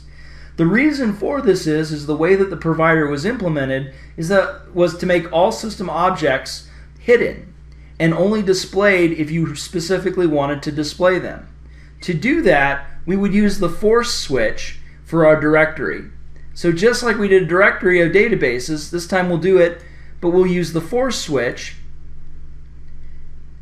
And the result is now we get all of our system databases appearing as well.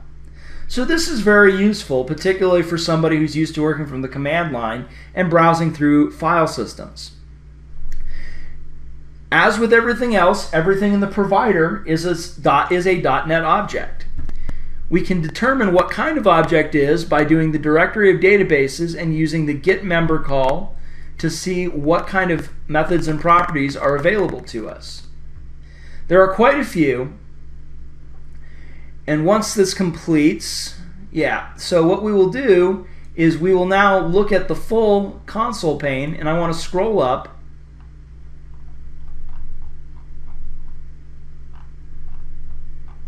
past all the properties and methods, and at the top we have a type of Microsoft SQL Server Management SMO database. So we're dealing with SMO objects. Now there will be more on the SMO and the objects that are within it in a later lesson. But the point here to understand is everything in PowerShell is a .NET object, and it's no different with our databases. Because of this, we can make use of methods and properties attached to those database objects. So I'm going to do another directory of databases, but this time using select object, I'm going to show some specific properties.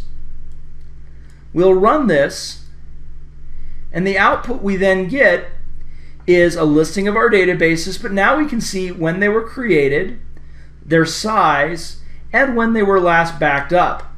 So we now can make use of this to get even more information about our databases. Of course, a lot of people are going to say, hey, you know, this is just like doing a select from sys.databases. How is this different for me? We're going to talk about that in a bit, but because we're in the provider and using the file system, we get a little more flexibility about looking at multiple objects at once. Now, if we wanted to look at other objects within our database, it's just a matter of drilling down through the folders that represent the different parts of the database. So for example, we know that we have a wide world importers database, so if we do a directory of databases and then wild world importers and then tables, we're going to be able to see all the tables within our database. As you can see, as this listing returns, we get all of our databases with the schema, the database, the table name, and the time that the table was created. So everything here is a way for us to browse and explore our SQL servers from the command line using some simple directory commands and browsing as if we would normally do on the C drive or the D drive. Where this really starts to become useful is across multiple instances and building loops to allow us to process multiple objects at once. I'm going to take an array of my two instances, Picard and Riker, and then I'm going to wrap it up in some PowerShell down here. Now, this is somewhat complicated. I'll let you pick it apart on your own at a later point, but really what's going on here is we're taking a list of our instances, and then for each one of these, I'm going to do a lookup of the databases in that instance, do some sorting on it, and then pull back only specific properties for that list of databases. So let's go ahead and run this. And we get a listing of all the databases across our environment, when they were last backed up, how big they were. This gives us a lot of flexibility for querying across multiple instances, and this is really where the strength of the provider comes to play. Because we can do loops and we can use PowerShell logic across multiple instances with the provider, we're not limited to just pulling one instance at a time. We can very easily pull information across our entire environment. Because to expand this out to even more servers, all I have to do is add their names to the array, and the rest of this logic stays the same. So that brings us kind of through the provider and how we can use the provider, how they actually interacting with SQL Server as if it were a file system, you know, how that can be advantageous to us. All right, so we can do that. Now let's tie this back to what you talked about last module, which was Commandlets, which really seemed to be the guts of working with PowerShell. You learn what the commandlets are that we need. Right. And presumably, you're going to show us some commandlets that have to do specifically with SQL Server. Yeah. So again, commandlets, fundamental building block. They're functions within PowerShell that allow us to do specific actions. And SQL Server has some of its own. Now, there are 46 commandlets for SQL Server 2016, and we're going to go through those a little more in detail. But to give people a high-level overview of what these are, you know, they break down into 4 categories. Now, full disclosure here, these are my categories. Okay. Microsoft hasn't actually defined any categories around the PowerShell commandlets, but this is how I tend to think of them. And the focus areas are really 4 different sections. We have general purpose commandlets, things that just do general actions within SQL Server, like running SQL scripts or maybe getting a SQL Server object. And we'll talk more about how everything in PowerShell is an object. We'll talk about how that applies to SQL Server. Something just caught my eye. Did you say running SQL scripts? So I can take my library of T-SQL scripts and I can execute them from within PowerShell. Absolutely. Awesome. Absolutely. Okay. Awesome. Well, and that's the thing, right? So again, we come back and we talk about PowerShell and T-SQL. People are like, well, PowerShell or T-SQL. No, it's PowerShell and T-SQL. And there are commandlets that we can use to wrap around T-SQL, things that we're used to, that we're familiar with, and just execute them in that PowerShell framework so we can run the same thing across multiple servers. So general purpose is one of the focus areas. Cloud management, we talk about Azure, we talk about everything going to the cloud. So there's some specific SQL Server commandlets that are useful for cloud management. Again, full disclosure, I don't use these so much because there's probably some better ways to do them, and I think either using Azure-specific commandlets. There are two different teams developing the SQL Server tools and the Azure tools, and so sometimes they're dealing with the same sort of problems. Sure. Backups and restores are huge, right? So there's a set of commandlets specifically developed for backups and restores, and not just typical backups and restores, but now we start talking about the Azure aspect. There's some commandlets in there to actually manage what's called the managed backup, where you can set up a backup of your database directly to Azure. I don't think we talk about those quite in the demo, but that's there, and that's kind of cool, and that's the hybrid nature of what Microsoft is moving towards. And and just to advertise our own products, we will be adding courses on some of those topics as well, and extending some existing courses here on MVA and other sources to touch on these. Right. And then the final area is availability group management. So there's a lot of commandlets. In fact, over half of the commandlets are dedicated to availability group management. Now, we're not going to talk about that because that's a fairly advanced topic.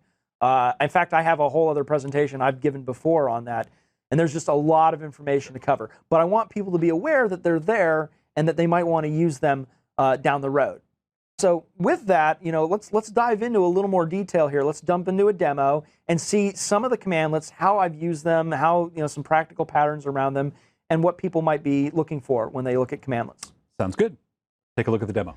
This demo goes over how to use some of the commandlets in the SQLPS module. Commandlets in the SQLPS module are intended to manage aspects of SQL Server. We can see the listing of all these commandlets by using git command module SQLPS. And I'm also going to run git command module SQLPS and pass that to measure object just to see how many commandlets we have available to us. We have a big listing of different commandlets. Really, the important thing here is we have 49 different commandlets. The reality is we actually only have 46. 3 of these in the count are, we have 2 aliases and 1 function for the SQLPS provider. So those are included in the overall count. The reality is there are 46 commandlets for different aspects of PowerShell. Now, we're not going to look at all of them. I only want to touch on a couple that are important. We're going to start with Invoke Sql Cmd. One of the main things to do with any sort of SQL Server interaction is to query the database. Invoke Sql Cmd is how we can run SQL queries in PowerShell. The way it works is we're going to have a SQL statement, in this case a statement that does a count of databases by database owner, and then we pass it to Invoke Sql Cmd. We also give it a server instance name, a database where we want to run the query, and then the query itself. If we execute this, the output is what we would expect. A name column and a DB count column giving us the name of our owners and the count of those databases owned by that owner. So pretty straightforward, nothing surprising here. Now some folks might be saying, hey, I've had Sql Cmd, the command line executable, since Sql 2005. How is this different? Why would I use Invoke Sql Cmd over Sql Cmd? Well, let's take a look at that. I'm going to go ahead and take the output of that query and put it into a variable for Sql Cmd and then another one for Invoke Sql Cmd. We run this, and then let's look at the outputs themselves. We'll look at the Sql Cmd output first. And it is what we're expecting. However, we get kind of some wonky formatting. We have this word wrap going on. We have the things, because of that word wrap, our rows aren't aligned.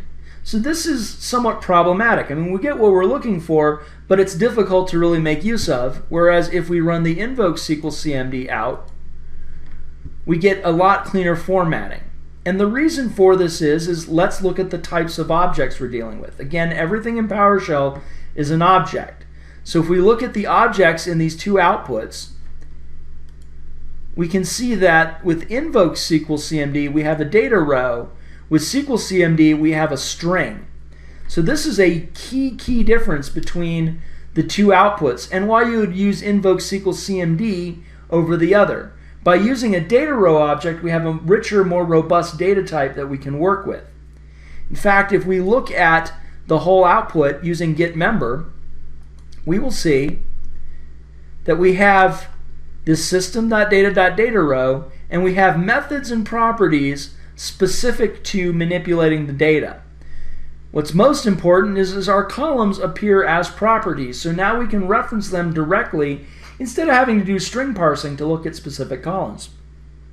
We can call the name column by simply using dot notation. So dot name for Invoke Sql out, and we get our outputs of the columns.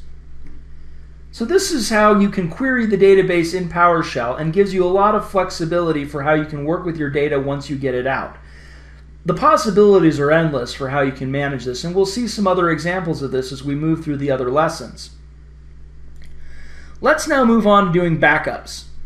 SQL Server backups are an important task, and PowerShell gives us some commandlets to manage backups as well as restores. We're only going to look at the backups for this example.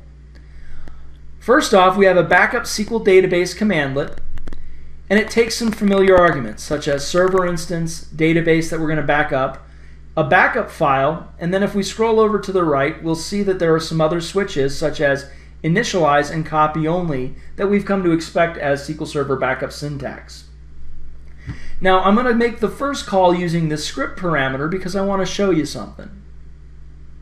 Specifically, it's this tsql command. What's going on behind the scenes with any of the SQL Server commandlets is nothing funky or amazing as far as interacting with SQL Server, but tsql, pure and simple. We're going to be running this backup database command when we call the PowerShell commandlet. So it's nothing out of the ordinary or nothing complex. Everything we've come to expect when running a SQL Server backup. One thing to also note is that the command also works in the same way as other tools that interact with SQL Server. You'll note that this SQL output looks a lot like what you would encounter in Management Studio if you did a script action for doing a backup. If you filled out the GUI, then clicked on script in the upper left, you would get this output. So the other thing to understand here is PowerShell is working with SQL Server in the same way as other tools. So let's go ahead and run our backup, and then we're going to do a directory lookup on that location just to verify that the backup occurred.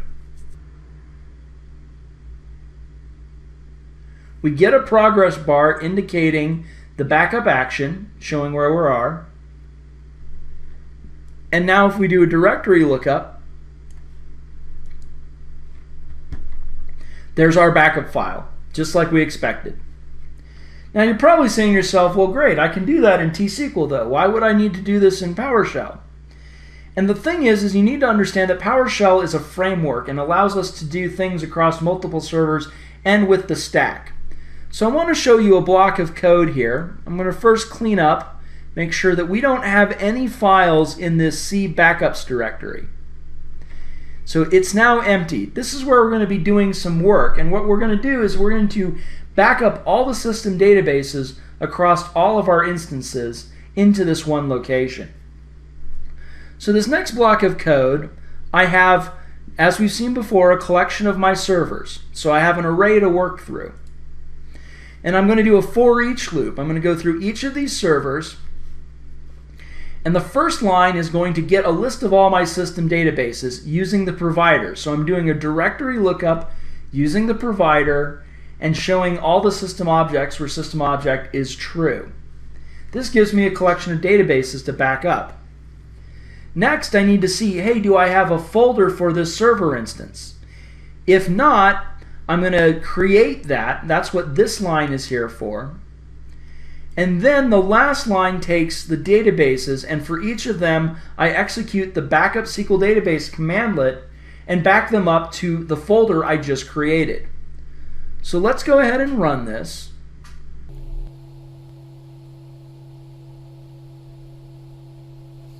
And now that that's complete, we can do a directory lookup and see that we've created two different subdirectories, so Picard and Riker, And then we have our database backups for each of those underneath. So by using PowerShell in combination with several of the things we've seen already, we can very quickly back up all of our databases to the same location with the same command. What's also nice is if we added another server, or if we had a dynamic server lookup, this block of code wouldn't change. We'd only have to make sure we had the right collection of server names to work off of. As you can see, SQLPS has some powerful commandlets in it that can give us a lot of functionality and flexibility with managing our SQL Server. So that's the basic use of commandlets. Again, there's a lot of patterns. There's a lot more advanced stuff that we could do with SQL Server's commandlets, but that will get you started, right? That'll scratch the surface. All right, well, going from there, let's move into our next topic, which is talking about SQL Server Management Objects, or the SMO, or some people call it the SMO. Either way, Mike's going to tell us about it. Right, right. So SQL Server Management Objects, rolling back to everything we've been talking about up to this point, is everything in PowerShell is an object. It's not just any object, it's a .NET object. The SQL Server Management Objects, or the SMO, is the .NET library for interacting with SQL Server. Been around since 2002. It's been part of the library for a long while, but it's what you use to interact with SQL Server. Now, the thing I always like to stress with people, again, this comes back to the kind of shared nature of all the tools, is PowerShell is not the only thing that uses the SMO. Management Studio uses the SMO. So the way we're using PowerShell and the way we use Management Studio to interact with SQL Server, it's the same. Everything's built on the same. And there are other tools, right, that they all use Management Studio, or I'm sorry, they all use the SMO to interact with SQL Server. So that's a really important concept for people to get around. Now, when we load the SQLPS module, it gives us all of these SMO libraries. There's a bunch of different libraries, .NET libraries, that get loaded for the SMO.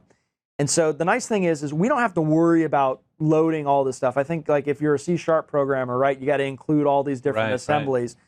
Right. With PowerShell, we could load these individually if we wanted to, but really when we type import module SQLPS, it loads all these for us. So we don't have to worry about all of that. And that's it. I think, beyond that, the best way to show people what we're going to do is to show another demo, right? To actually get our hands dirty with the SMO. All right, let's take a look at a demo on the SMO. This demo will cover how to use the SQL Server Management Objects, or SMO, within PowerShell. As we've discussed previously, PowerShell is built on the .NET framework, and because of this, we can directly access .NET objects within the language. The SMO is the .NET library for working with SQL Server, and because of that, we can go ahead and create these SMO objects directly in PowerShell to work with them. For example, I'm going to create now an SMO server object. We're going to use the new object commandlet, and then we give it our object type. So in this case, Microsoft SQL Server Management SMO Server. Now when we use the new object, we have to also use any constructor arguments for that object. In this case, the name of the server that I'm going to create the SMO server object for, and it's Picard. So we'll highlight this line and then go ahead and execute it. And now, as with any new object, we'll look at getMember to see what our methods and properties are.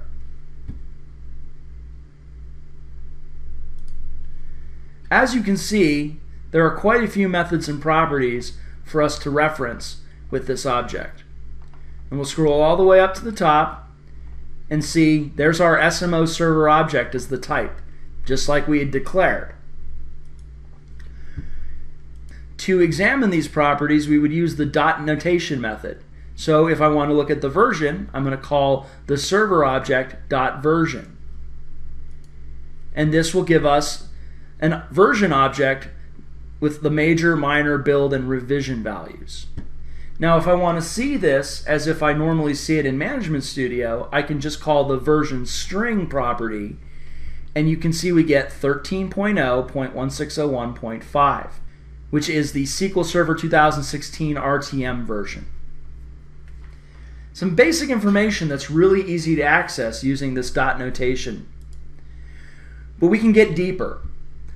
What if I wanted to look at all the databases? I can call the databases property, and by running this, you'll see that we get an output that looks like what we would normally get if we did a directory lookup of the SQL Server provider databases for this instance.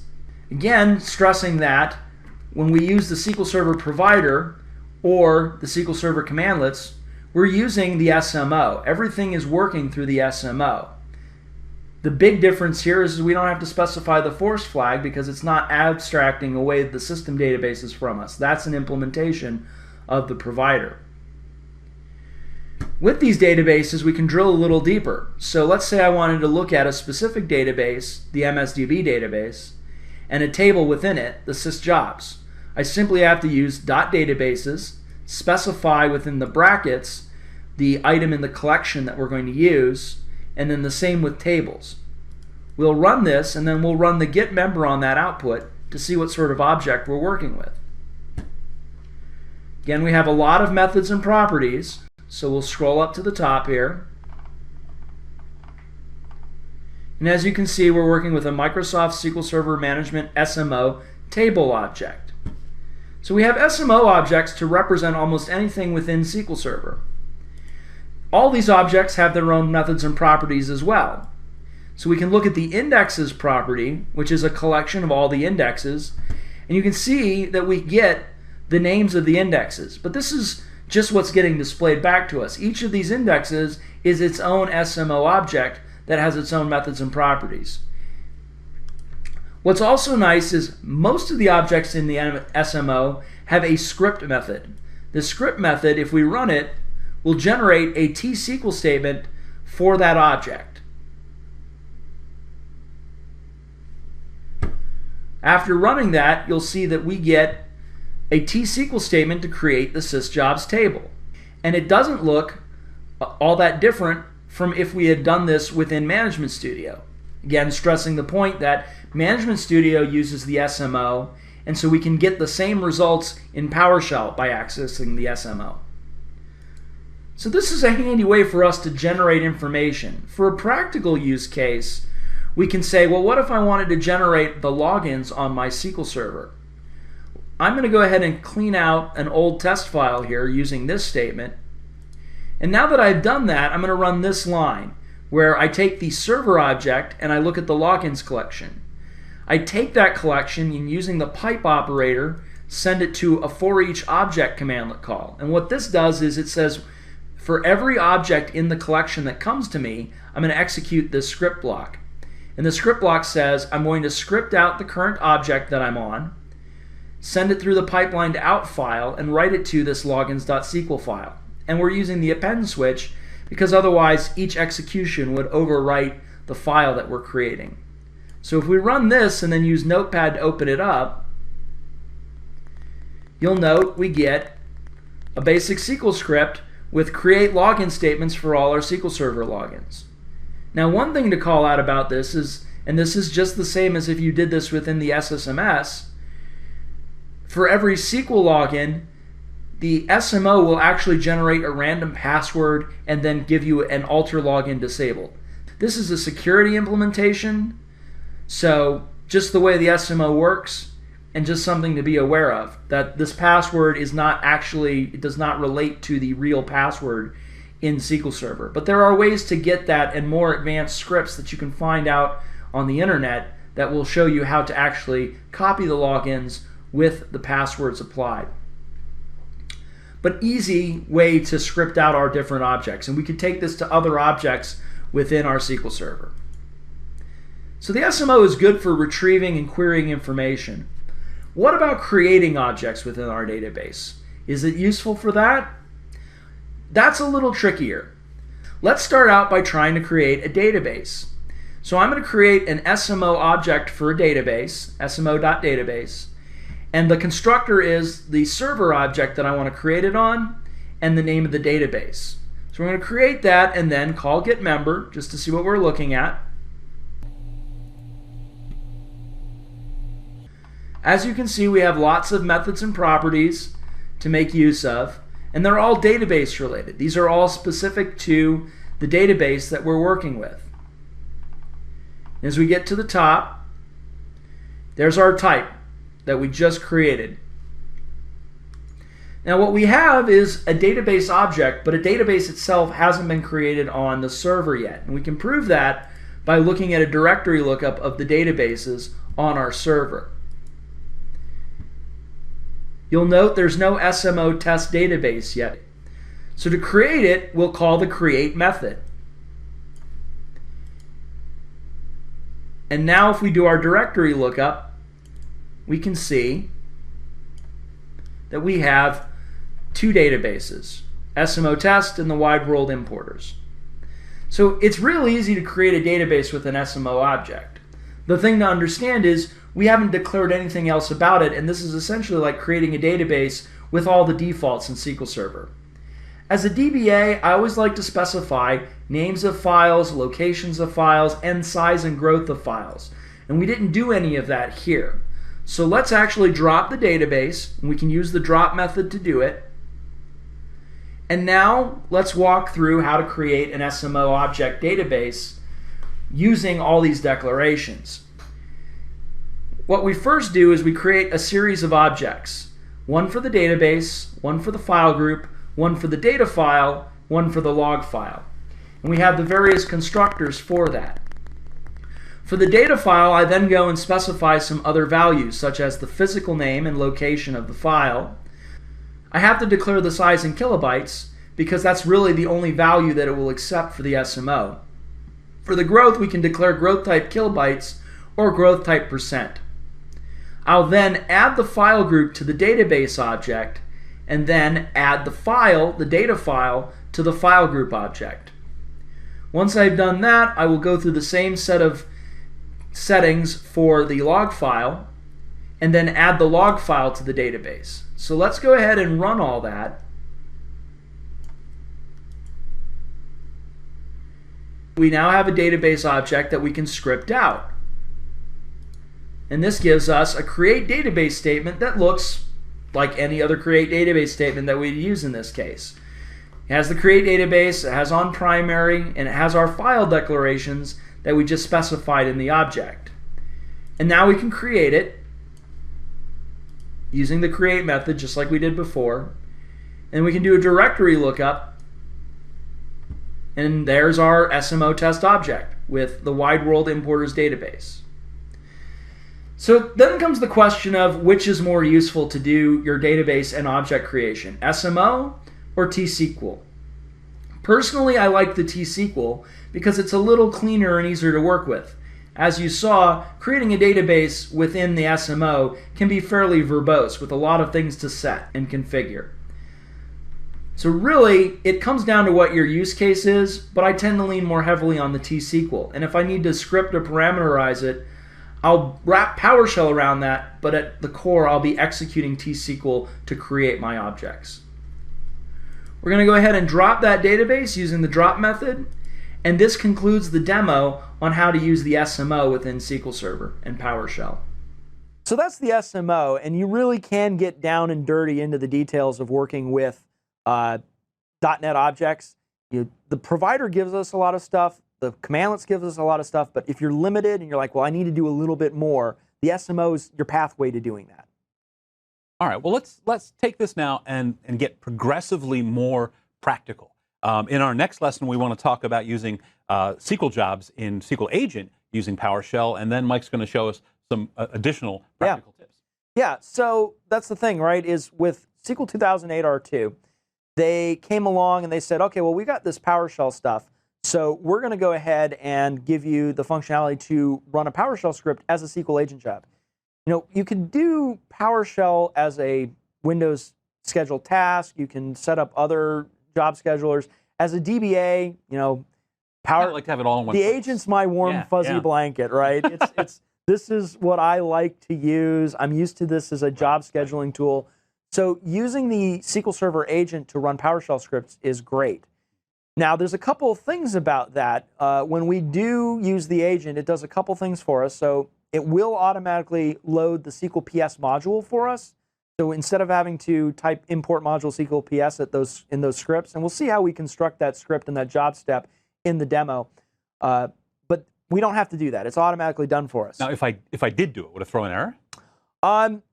It could. Okay. And this comes into the gotchas. So there's a couple gotchas with using PowerShell in SQL agent jobs. And the first is with SQL 2008, 2008 R2, and 2012, you're locked to PowerShell 2.0.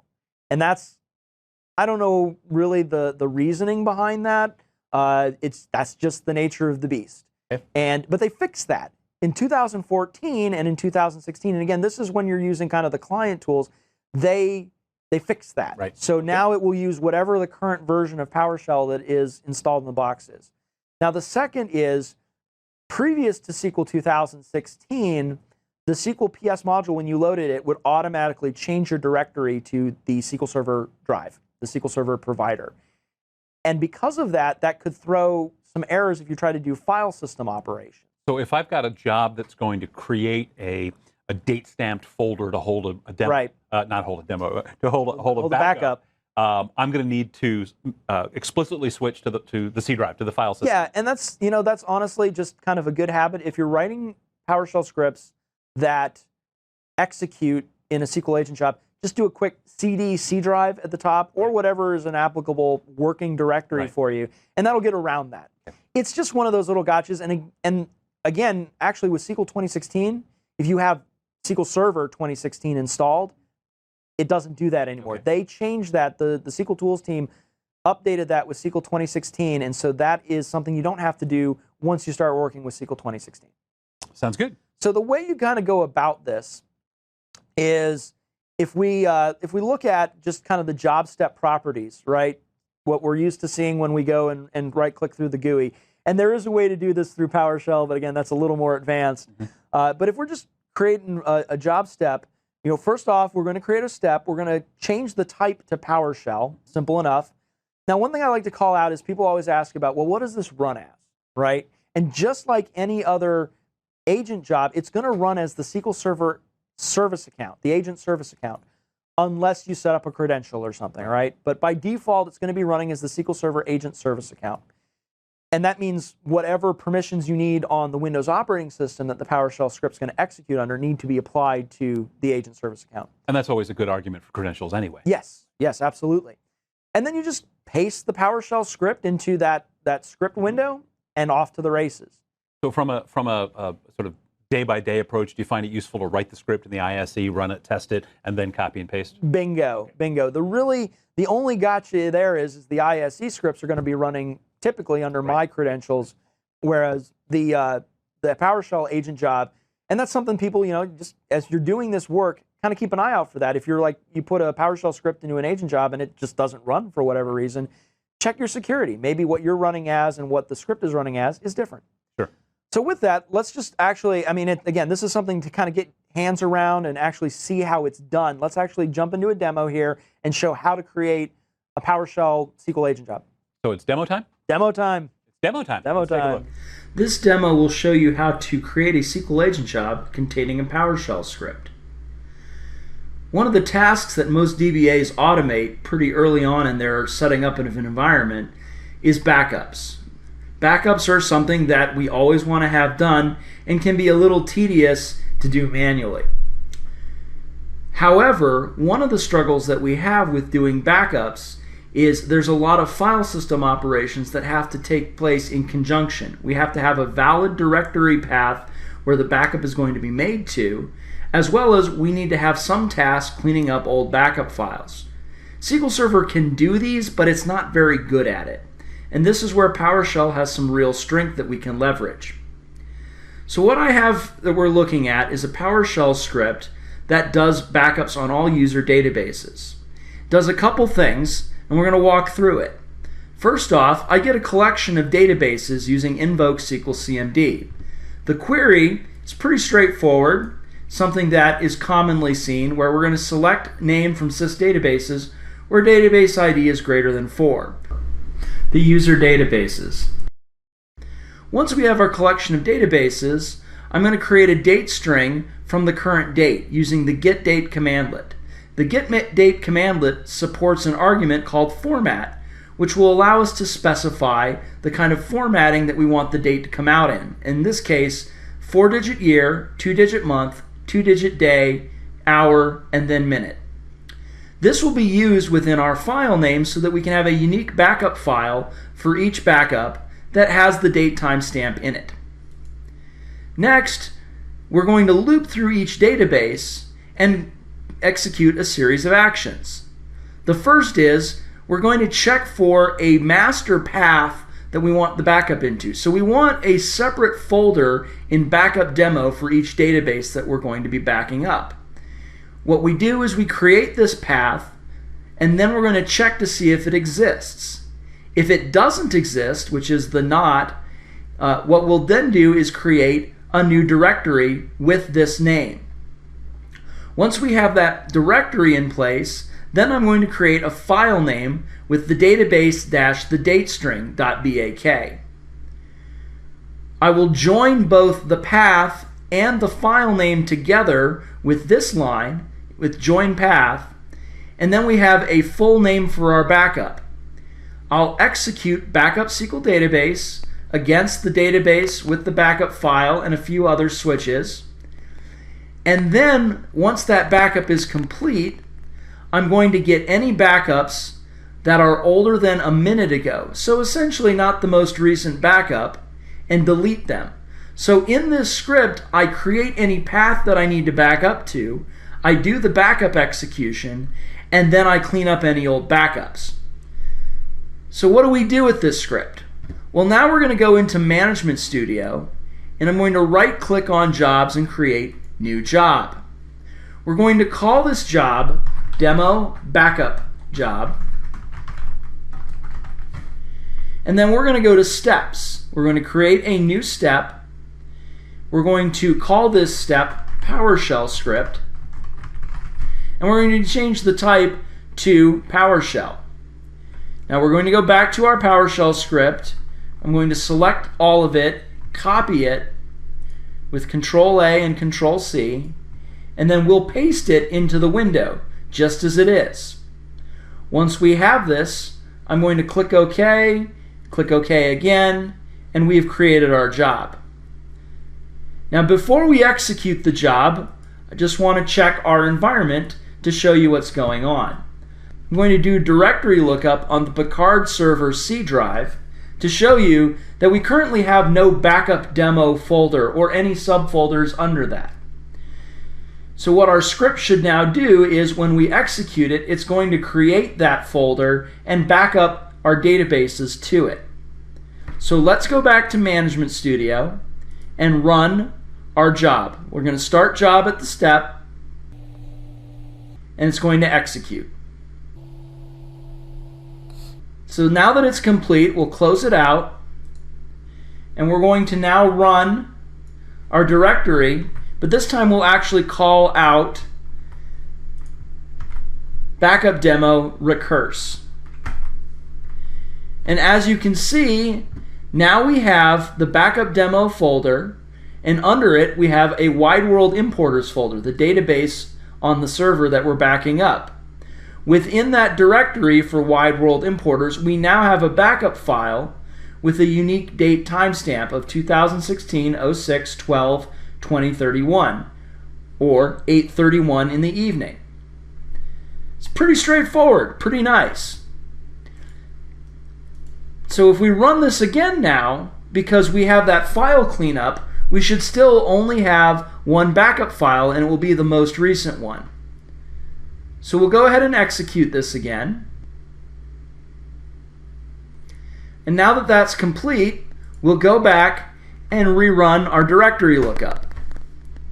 And as you can see, we now have only a single backup, but now it's from 8:32 p.m. So it's deleted the old backup, and now we have a different one in place of it.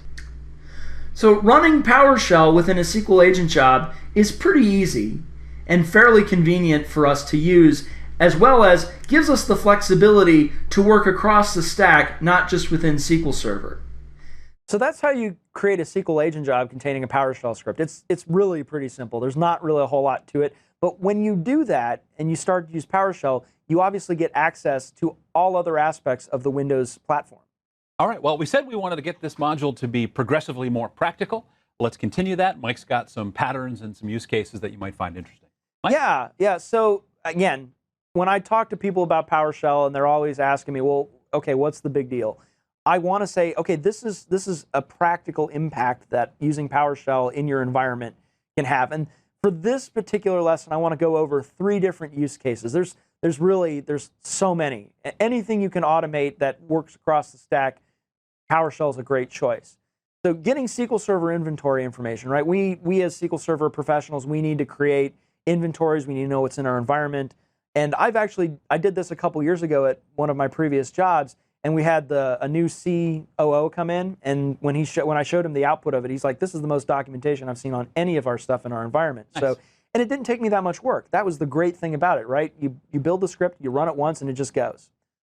Another thing is a very simple thing is testing your SQL Server connection. You know, how many times have we had somebody come by to our desk and say, "Hey, I can't execute this query. I can't connect to the SQL Server. The SQL Server must be down." And then I'm like, well, let's test that out. And usually it's just I connect to the SQL Server and I run a select statement. Well, instead of me having to click through a bunch of stuff in Management Studio to do that, I just have a simple PowerShell script that I run and say, okay, here's my server name, bang, go. And I actually, for more advanced stuff, I wrap it up into my own little function and have it as part of my profile. But we're just going to look at the script part of that now. Okay. And then the third thing is whenever we have to restore a database that's in full recovery or in bulk log recovery, right, we have to apply first the full, then maybe a differential, and then a bunch of log backups. And for those of us who are taking log backups every 10, 15 minutes or more, that can be a very tedious task. PowerShell, with a couple lines of PowerShell, I'm able to just spit out the script and get me maybe like 85, 90% of the way of doing that point in time restore. So I can either create the script or actually execute the restore and save myself so much time of doing that. So those are the 3 use cases, and let's just dive into the demo and see how this all works. All right, sounds good. Let's take a look at the demo. This demo will show you some practical use patterns for managing SQL Server with PowerShell. The first example I'd like to talk about is collecting server inventories. Managing large environments, we like to keep an idea of what our SQL servers are, what versions are installed, various information about our SQL Server environment. This can be done using T-SQL and the DMVs, but it can be a little tedious without a good way to execute those queries across multiple instances. We can get a lot of the same information using the PowerShell SMO through the provider. And because PowerShell is built to handle multi-server execution, we can get this information pretty easily across multiple servers. For this example, I have a collection of my instance names, Picard and Riker. I'm going to take that collection, and using the pipe operator, I'm going to send that collection to a for each object call. And for each one of these objects in the array, I'm going to call get item on the SQL Server provider directory for the server. This will get the SMO server object that represents each instance. I then take that collection and send it to a select object call because I want to see only specific properties. In this case, name, version string, edition, and service account. I will then take that output, use the convert to CSV to convert it to a text file. Though instead of using a comma for my delimiter, I'm going to use the pipe character. I also declare no type information because I don't want the type of object that I'm working with to be recorded in the output. Finally, I take this and use the outfile commandlet to write this to ctemp inventory CSV. Now, one of the things with convert to CSV that it does is it writes its files with a quoted identifier. This can be problematic for data imports, so I like to strip it out. This next line is going to read the content of temp inventory CSV, and for each line in there, it's going to replace double quote with an empty string. And then we'll just rewrite the file back out to its same location. Finally, we'll go ahead and see what the output is. So if I highlight this and execute it, you'll see that I get a very simple CSV file with my inventory information. Now, this is a nice pattern because it's dynamic. If our list of instances changes or grows, all we need to do is add a server name to this. We could also use other methods of building our server name collection. We could use a text file that has all the server names in it, or we could use a dynamic table lookup. We could query tables with Invoke Sql Cmd and then return that data into a collection and use that for our loop.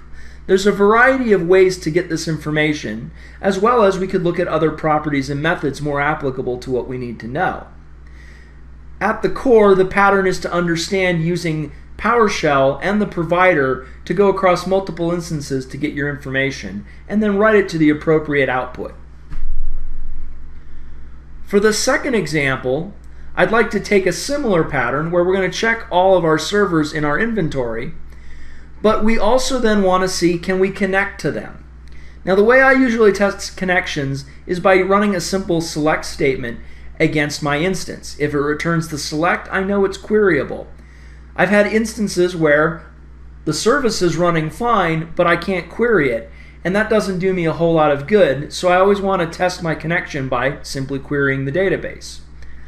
So I'm going to take the same collection of instances, though I'm going to add a new one that's not a valid server. This doesn't exist.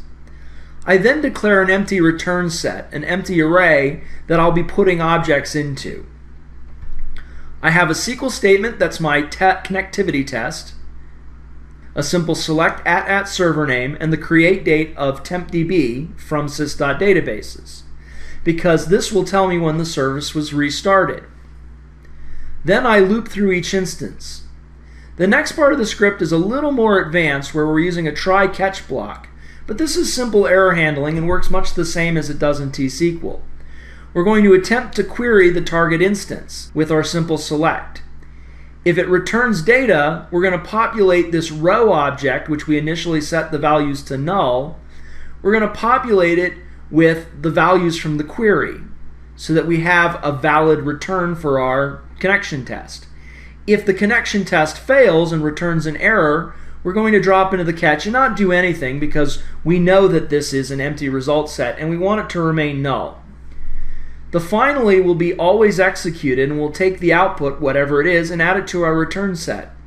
We'll pull back the return set with a format table call to see what connections are successful and which ones aren't. So let's go ahead and execute this. And as you can see, we come back with a simple result set that says, here's our server name and when it started up. And we know that this connection failed because it has no startup time. So it tells us that this server is either down, or maybe we have a bad server name.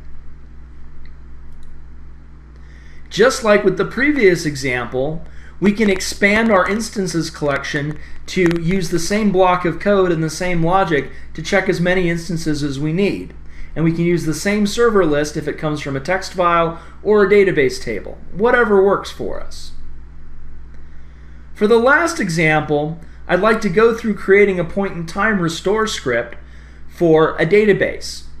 One of the tricks and one of the more tedious things to do as a DBA is to restore a database to a specific point in time.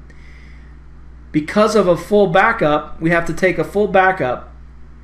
With the full recovery model, it can be troublesome because we have to restore the full backup and then all log backups after that. And if we're doing log backups every 10 or 15 minutes, we could have a lot of log backups that we have to add to our script. This is why I like to use PowerShell to automate this, because it can make the task very easy. For the first line, we're going to get our most recent full backup. We do a directory lookup on wide world importers, where our backup files are, for star.back files. I will then sort the output by last write date time descending. Finally, I take the first of those, so the most recent file. Next, I will do the same directory lookup, but this time looking for .trn files. I will check for only files that have a last write time more recent than the last full that I got, and I'll sort them ascending by that last write time. Now, we're going to use the restore Sql Database commandlet, and it requires a special object collection to move the files. So I create this collection of relocate files for each of my files in my database. Now there are ways to make this more dynamic, but to keep the example somewhat simple, I went ahead and explicitly declared these. So once we have this information, then we can create a loop for restore statements. Here I have the database name that I want to restore the database to, and then I have a restore statement for my full, and then 2 restore statements for my logs. Essentially what we're doing here is if it's the last log, we're going to restore it normally, but for all the other logs, we're going to restore with no recovery. For each of these, I'm going to send the output to an out file, temp restore SQL, and then I'm going to append those files. What this does is this actually takes those T-SQL statements that make up the restore and writes it to a file that I can then edit and maybe eventually execute. So let's go ahead and run this. And now with the notepad open, you can see we have a basic SQL file that has all of our restore statements. If we examine these restore statements, particularly over to the right, you're going to see that we have our move statements to relocate our files. So this is very handy, particularly if you want to generate your script and then tweak it a little bit before you execute it. However, let's say we just wanted to restore. Well, then we can go down and execute the same block of code, but this time if I go over to the right, you'll notice I don't have the script switch and I'm not sending the output to a file. So we're going to take that same block of code using all the same objects and run it.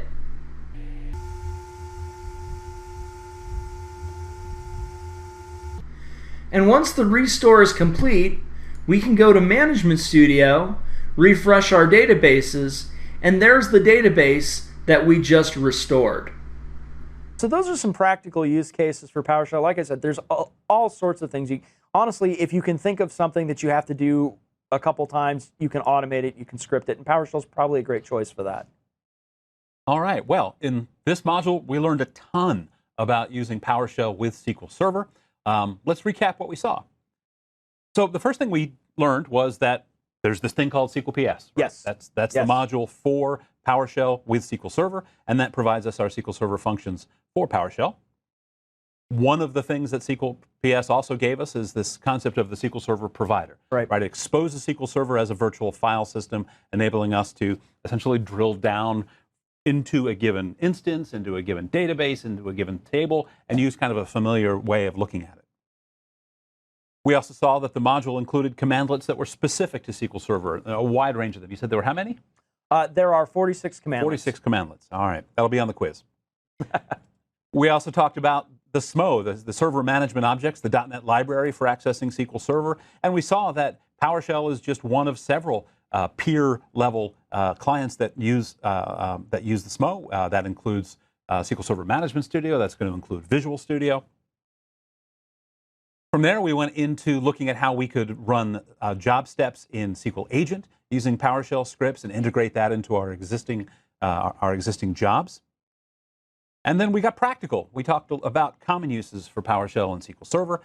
Mike mentioned his use of PowerShell to generate system inventories. He talked about using PowerShell as a great way to automate point-in-time restores and do so much of the work that you might have to do to get that long list of full and differential and log backups. Yeah. So, that saves me so much time, man. All right, sounds good. So that's going to wrap up this module. We'll be back after a break to take a look at using PowerShell with Azure. Thanks.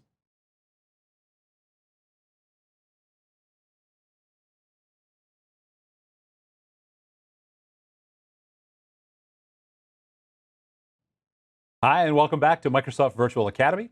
I'm Chris Randall. I'm here with Mike Fall, and we're going to continue talking about PowerShell for the SQL Data Professional. And in this module, we're going to go to the cloud. We're going to see how PowerShell can help us with SQL in Azure Virtual Machines and with Azure SQL Database. So, Mike, did I steal any thunder? Is there anything in the No. That's so. I think the one thing to talk about is it's important to recognize the cloud and that this is where things are going. This is where much of our computing work is going to get moved to eventually. And with that, I think the best way to manage Azure is through PowerShell.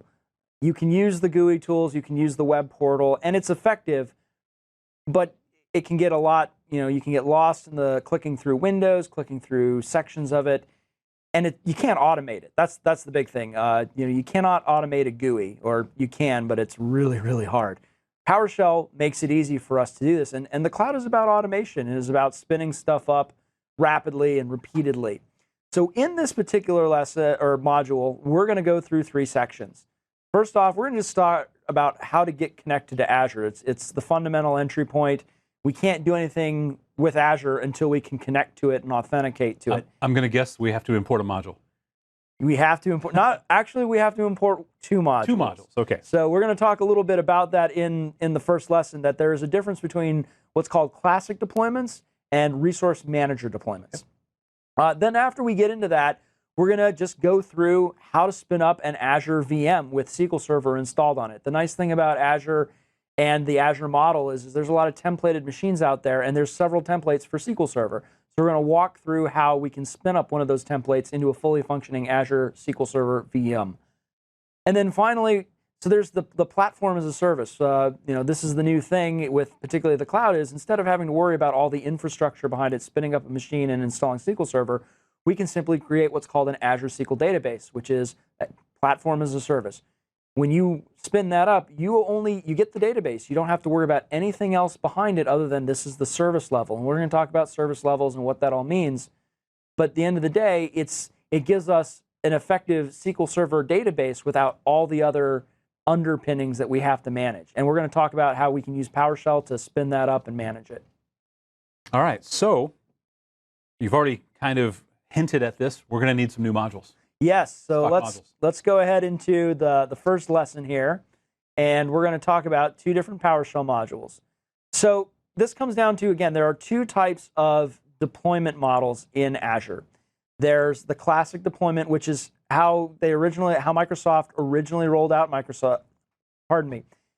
Microsoft originally rolled out Azure, and was pretty much the way that you would work with it up until, I think, 1.5 to 2 years ago. And then they came out with what's called resource manager deployments. Now, resource manager deployments work a little differently behind the scenes, and it's mostly around this idea that they wanted you to be able to group resources into containers. They wanted you to be able to have everything that stood behind a particular application or setup to be within this one container, so you could manage it, you could spin it up, you could clone it, and there's a lot of stuff around that. And we're not really going to get into that. I just want people to be aware of the difference between these 2.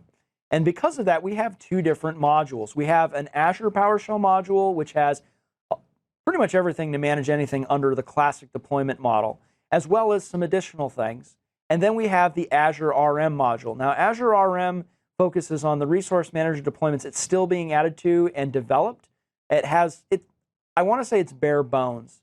It has everything you need, but for managing some of the SQL components, we're going to go back to the classic deployment stuff, and that's why you need both modules. There are some overlapping functionality pieces to this, but for the most part, you're going to use one or the other depending on what your situation is. Now, to get these up and going, we'll go ahead and take a look at the slide here. We're going to have import module commands, right? So to import the Azure module is to simply import module Azure. But once we've done that, then we actually need to authenticate or connect to Azure. If you go into the Azure portal, you have to log into it. You have to use some sort of account. For a lot of people, it's their Microsoft Live account, but if they're using a corporate account, they'll use something else. So we need to use the add Azure account commandlet, and this we'll see how that works in the demo, but this will bring up something for us to authenticate into. With Azure RM, it's a similar pattern. We're going to use Azure import module Azure RM, we're going to use import module Azure RM, and then we're going to either log in Azure RM account or add Azure RM account. Now, why the 2 different commandlets? I can't really tell you. It's just that was developed, and I think what they did is they created login Azure RM account first, and then came back and said, oh, wait, that doesn't match the Azure module, so we're going to make the add Azure RM account. Anyway. And so that gets you to the point where you have access to your subscription and the existing resources you have, and then you can start creating additional items as well. Yeah, absolutely. So that's and that's really the thing to think about this in the two pieces is, first, we load up all the functionality. So once we import the modules, we have the commandlets to use, but then we have to authenticate to the account. And you could authenticate to multiple accounts. There are ways to manage multiple subscriptions. Really, all the demo is going to show is how to manage the one subscription, but it gets you started. Sure. So well, let's take a look at a demo. Let's get into the demos. Let's see what's going on. All right, let's connect to Azure. This demo will show you how to connect to your Azure subscription using PowerShell. To connect to Azure, we need to make use of one of two modules.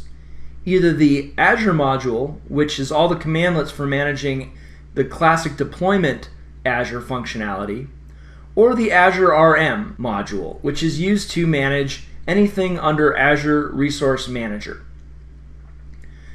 To install these modules to your computer, if you have an internet connection, you can make use of PowerShell 5's package management functionality.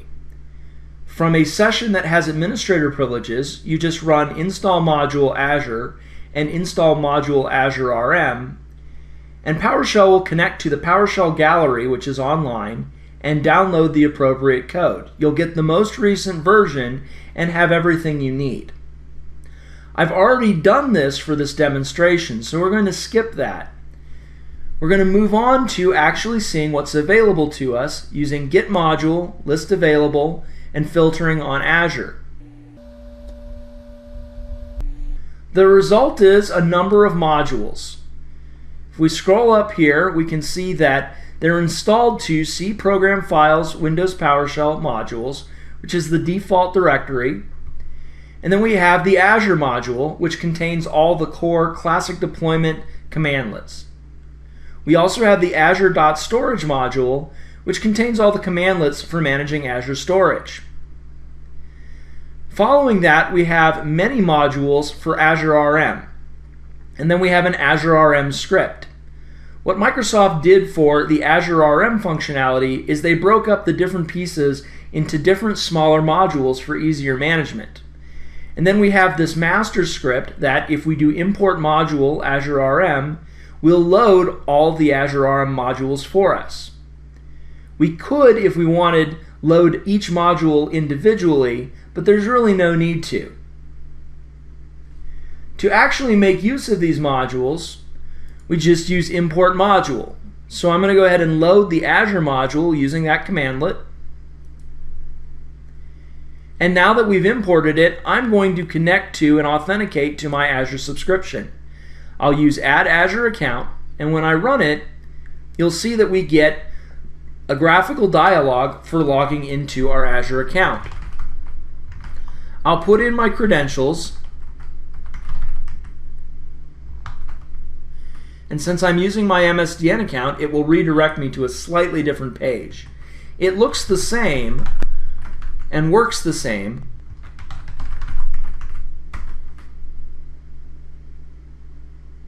and once I connect, I have my subscription information that I'm connected to.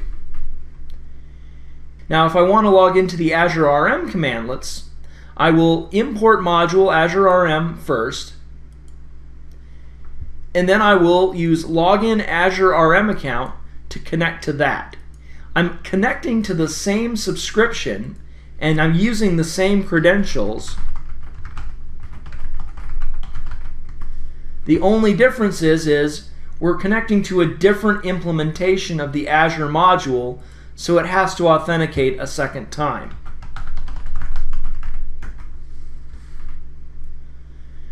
Once I've connected, we're actually connected to the same subscription, just in a slightly different manner. So that'll get you started with the Azure modules, right? We now know how to load up the functionality. We now know how to authenticate to the account. And now we're ready to actually do some stuff, right? All right, so we've got a way to connect to our Azure subscription. We now need, as SQL professionals, we need to start working with SQL servers, SQL databases. The first thing we're going to look at then is manipulating SQL Server VMs in Azure. So Right. what do we do? Well, so that's the promise of the cloud, right? Is to be able to spin up infrastructure quickly, to be able to deploy virtual machines in hours and minutes instead of days and weeks. So really, that's where we want to start, because from a traditional SQL Server administrator's viewpoint, this isn't really any different from managing SQL Server on-premise. It's just now the virtual machine is hosted in Azure instead of being hosted locally in some data center. It's a traditional box version, out of the box, off the shelf, whatever you want to call it. And so we're used to using, that's developer, that's standard edition enterprise. Just now, instead of in some data center that we work with, it's in an Azure data center, which really, to be honest, as a DBA, isn't really any different from how I've been using it so far in my career. I mean, the last time I've actually been into a data center has I think, been over a decade. Right. So really, it doesn't change from my point of view how we use it. Now, to do this, though, we have to do a couple things. Now, when we would stand up a SQL Server on a new machine in some other environment, like a data center, we would purchase the host, whether it's a Dell machine or an HP machine, and we would pick the number of processors and all of that. The way that translates to Azure is we have a class of machine, a size of machine, and from Microsoft that says, okay, you're going to get this many CPU, you're going to get this much RAM, you're going to get these additional storage features. So we need to decide how big our machine is going to be. Now, here's the good news. The good news is like if we bought the machine for our data center, we're stuck with that. Right. Whatever we buy, we're stuck with. Azure and the cloud, if we choose the wrong size, we can change it at a later point. So throughout this process, as we show how to stand up an Azure VM with SQL Server, if we choose the wrong size, we can come back and say, okay, well, we didn't get enough CPU or enough RAM. We're going to change that setting, and we're going to change the class of the machine and resize it to that value. And it's not just about making a mistake. It's also flexibility as the application grows, as the load grows, the number of users. We can scale up, we can scale down. Yeah. It's one of those that you can't necessarily scale up and down on the fly, as maybe you could with a VMware or something, where you could just say, oh, well, let's just add a couple more vCPU. But you do have that flexibility to say, okay, well, we're the application's going crazy. Everybody loves it. This particular widget website that we've created. We need to upsize our SQL Server. It's a very quick operation, and by quick I mean like a couple of minutes, and your machine is resized to whatever you need it to be. And just to clarify that, you can indirectly add CPUs, add storage, add memory. You just go about it a slightly different way. Yes. So you're just changing the overall size of the machine as opposed to adjusting individual sliders. Absolutely. And what helps with all of this too is Microsoft gives you templates to execute on this, right? So you get a lot of the work stripped out from you, where you don't have to worry about, did I get this patch or this particular hotfix. In fact, that's one of the things that Microsoft offers as part of the virtual machine setup is you can have automatic patching made available to you. So now no longer do you have to worry about applying Windows patches or SQL Server patches. Microsoft can take care of that for you if you just say, oh, well, enable this particular switch. Right. And all those switches are exposed to PowerShell. Right. Absolutely. Right. And so you talked earlier about the different deployment modes. You've got the classic model, then you've got the resource model. And in talking about the resource model, you mentioned that a resource was a container. There was a container of resources. It was a nice way of keeping things together. So as we go through this and we talk a little bit about storage, we talk about storage accounts, we talk about virtual networks, that becomes the container for those things as well, right? Right, absolutely. And that's the reason to use the resource manager deployment model, is because you can then encapsulate that all, and it's a logical container, right? There's really nothing there, enforcing your use of these. It's just, it gives you a good way to logically contain all the objects that you're standing up as part of your infrastructure. And that's really what we're doing, is we're creating an infrastructure. Now, one of the things as part of our infrastructure is we need to figure out our storage. Just as if I'm going to create an on-premise machine, I need to figure out, okay, well, I've got this many LUNs, and I'm going to slice out this from the SAN, and I got to get all this. We need to create storage volumes for our Azure VM. We don't just get fully blown from nothing. We get, oh, here's your VM with all the attached storage. And we do need to take some of the considerations in mind that we would if we were setting up an on-premise SQL Server. So things like 64 kilobyte allocation blocks. We need to make sure our volumes are set the proper size. But once we do all this, once we figure out, and there are some particular Azure things to take into consideration as well.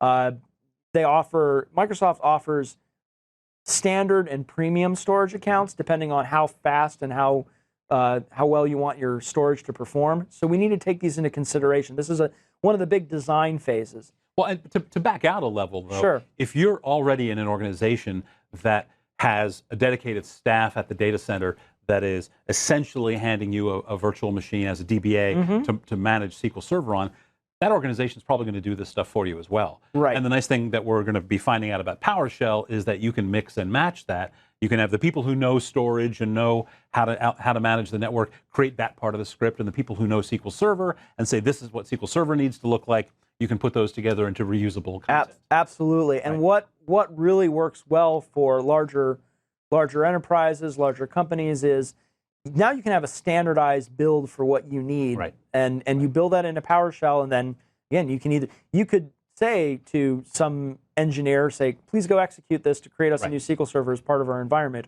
or if it's something that happens on a periodic time frame, or something that you can schedule, you could easily automate the generation of virtual machines and say, okay, well, we need to spin one up and spin one down, so on and so forth.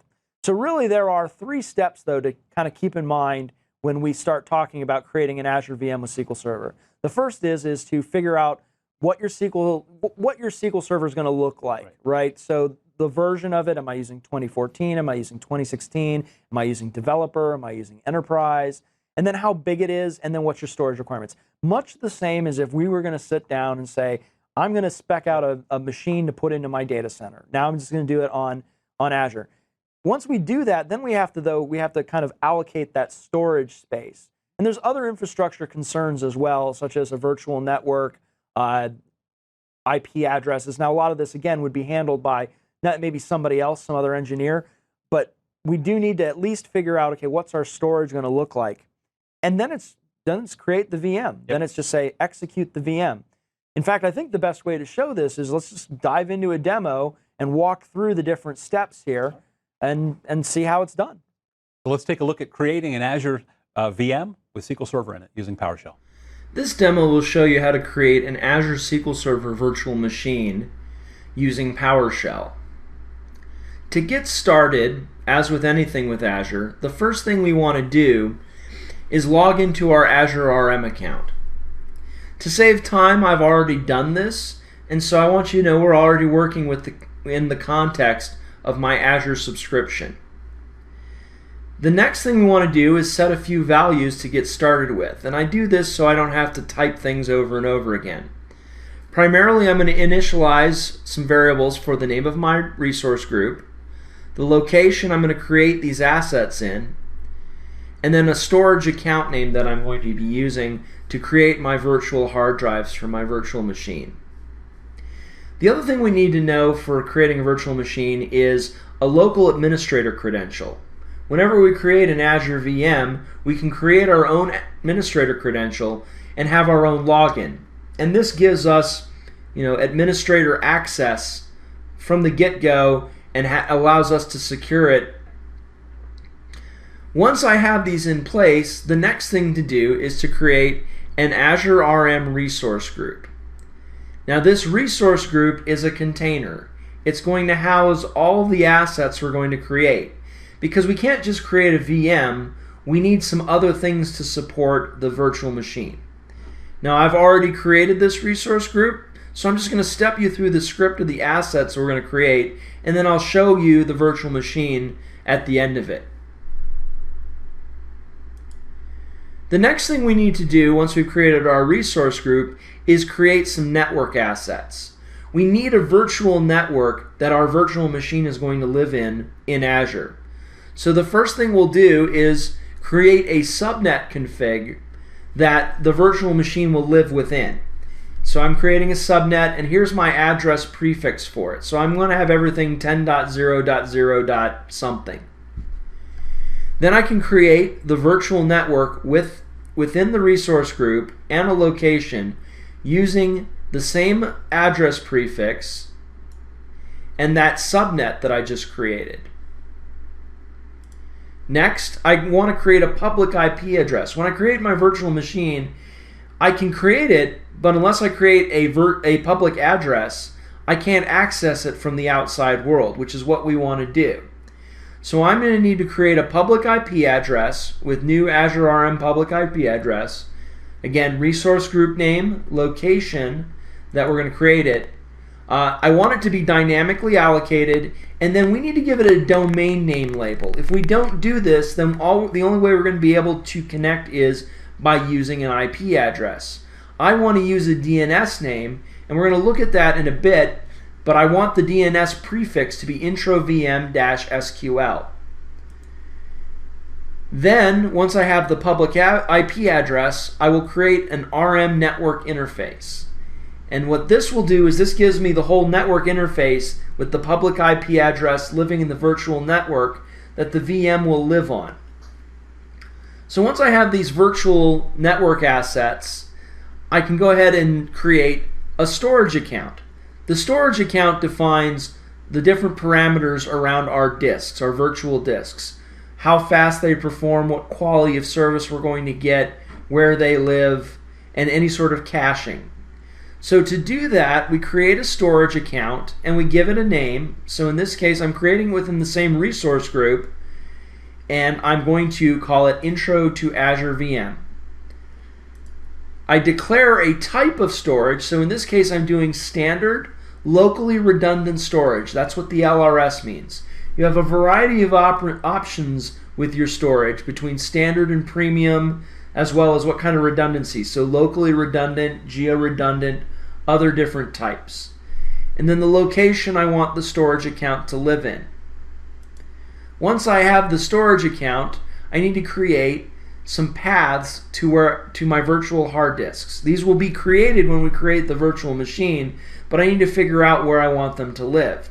In this case, we're going to be putting them in the storage account, and we're going to need the endpoint of that storage account, as well as then a container called VHDs and the name of the VHD itself.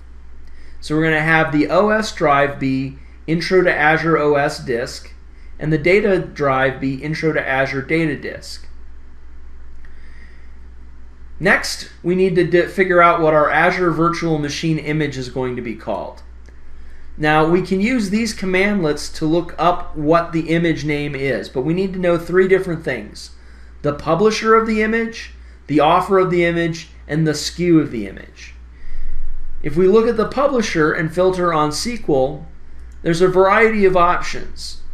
But the one we're going to want here is SQL Server, Microsoft SQL Server. Once we know the publisher, we can look at the offerings by using image offer and filtering on the publisher name.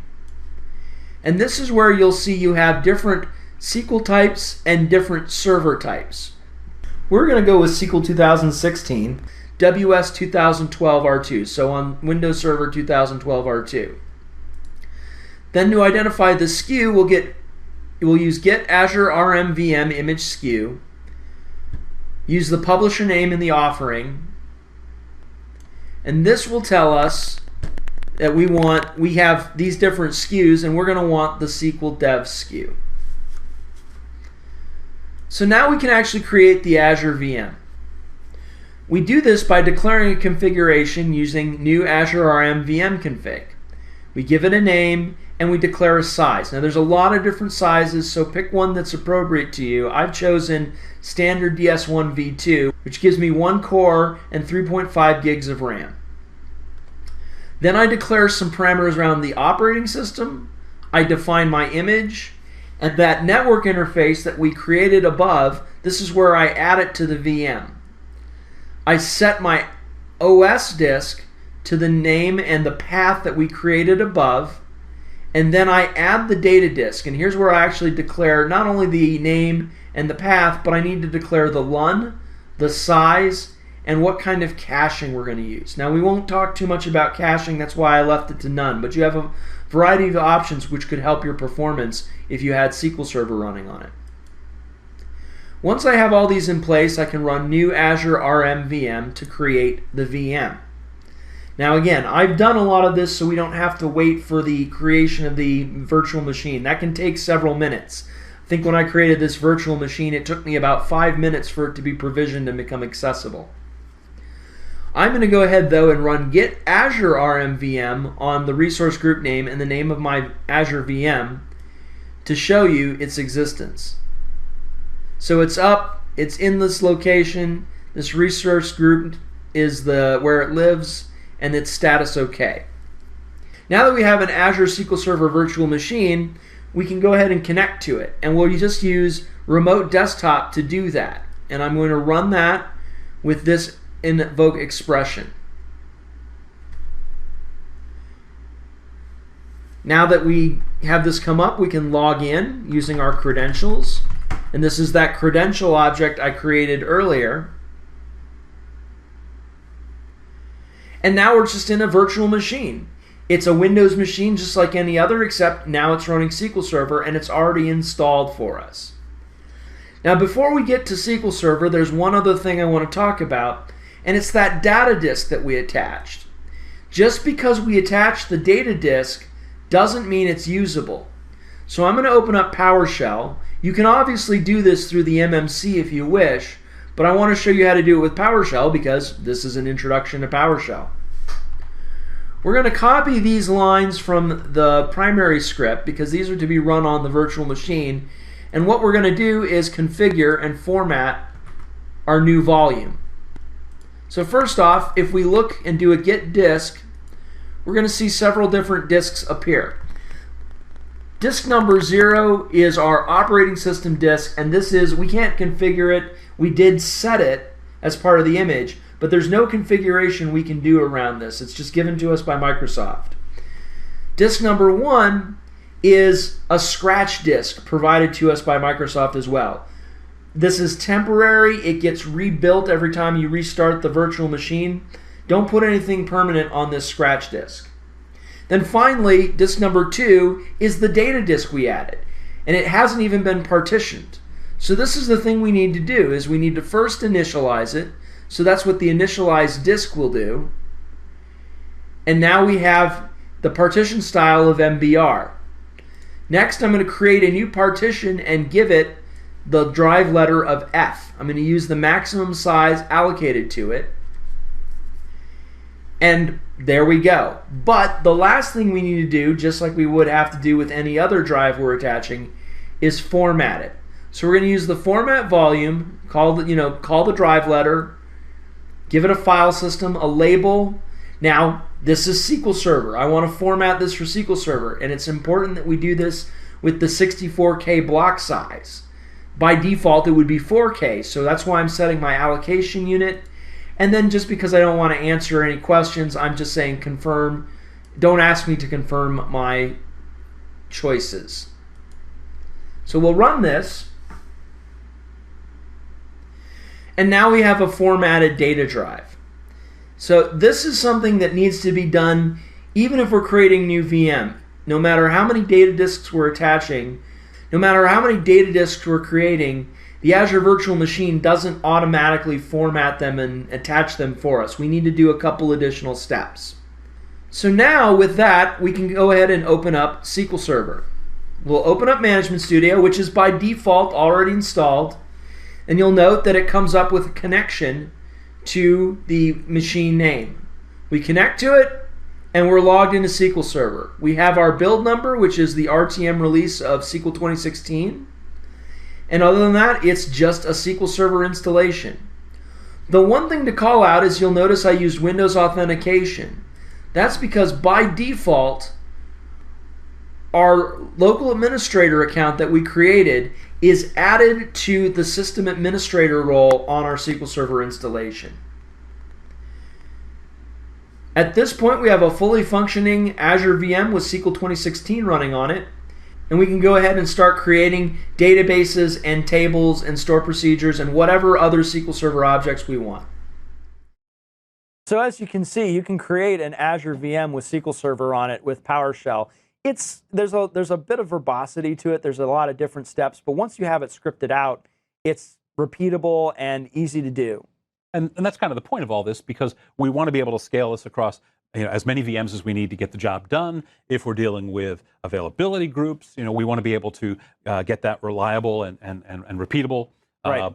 So we want that same approach that we would take on-prem, but now we can do it in the cloud. Right? Right, exactly. But we can simplify it. We can definitely simplify things if we wanted to use the platform as a service offering, the Azure SQL Database, because this takes away a lot of the components that we're used to having to manage. A lot of those things that we had to declare for the Azure SQL VM, we don't have to. So let's talk about how to manage Azure SQL Database using PowerShell. Right. So doing this is, again, this is kind of the way I think to do it. There's a lot of there's not as many components to manage. In fact, like here, this particular slide here gives you a quick overview of what Azure SQL Database, all the different components. Now, there are less here to worry about than with the Azure SQL VM, but these are all manageable through PowerShell. So we can create things like the server that's going to host our Azure SQL databases. We can create the individual databases and the firewall rules. So this is all, and again, the idea is that we have this automated process. I'm finding actually in a use case that we have right now where we have a particular database that we spin out for a client. We want to use the same database every time, so we script it in Azure SQL Database and just push it with PowerShell. Sure. So, I mean, if for the purposes of this course, right? What's the difference between SQL Server and an Azure VM or Azure SQL Database? For the purposes of this course, there's not a lot of difference because we can get at it, manage it, drive both. Now, from the perspective of a customer or a learner, yeah, there's going to be a difference. One of the things we talk about is if you are migrating an existing application, you might want to use SQL Server in a VM. If there are particular features that you're taking advantage of that are provided by SQL Server's full capabilities within that VM, you stay with the VM. If you're focused primarily on the core database engine, you might look at SQL Database. But again, our key thing here is it's all the same to PowerShell. Well, yeah, it's all the same to PowerShell, and in a lot of ways, it's all the same to SQL Server DBAs. Right. I mean, at the end of the day, you have a database, and the beauty of it is, and this is actually, I think, some of the things that database administrators sometimes struggle with, right? Is there's a lot less we have to worry about managing. There's a lot less that we have to worry about controlling and setting up and configuring, and for me, that's liberating. I'm going to go back to I'm a lazy DBA. That's why I like to use PowerShell to spin this stuff up. And the thing I like about Azure is it takes away a lot of these concerns for me. Yep. So with that, let's just show how easy it is. We'll jump into a demo here and show how you can use literally just, I think the script is maybe 10 lines long when you look at the whole thing to spin up an Azure SQL database. Sounds good. Let's take a look at the demo. This demo will show you how to create an Azure SQL database using PowerShell. Since SQL Database is a platform as a service offering, it's actually a lot simpler to create it than to create an Azure VM hosting SQL Server. As with the Azure VM, we do want to start off by logging into our Azure RM account. Now, I've already done this to simplify things, and we'll just move on to the rest of the script. The next block is where I declare several variables, so I don't have to keep typing things over and over again. I start off by having a resource group name, which will be Intro Azure SQL. I have a location of West US, where I'm going to create my Azure SQL database.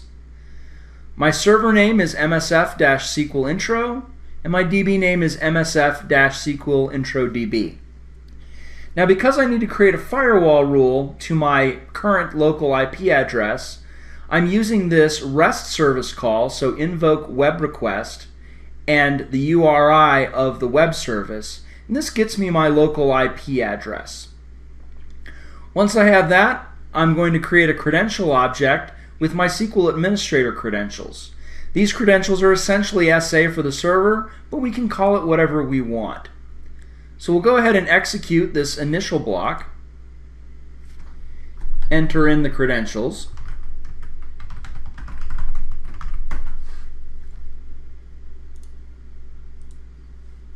and now we'll go ahead and we're ready to begin actually creating the objects. First, we need to create a resource group to hold all these SQL components. We'll create it with the resource group name and the location that we declared in our variable area.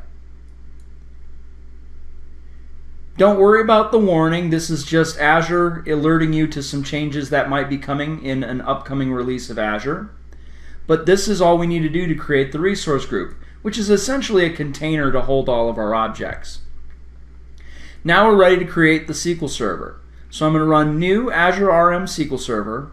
I need the resource group name and location where I want to create the server, my server name, my administrator credentials, and then finally the version of this Azure SQL Database I want to use, which in this case is 12, the most current version of Azure SQL Database.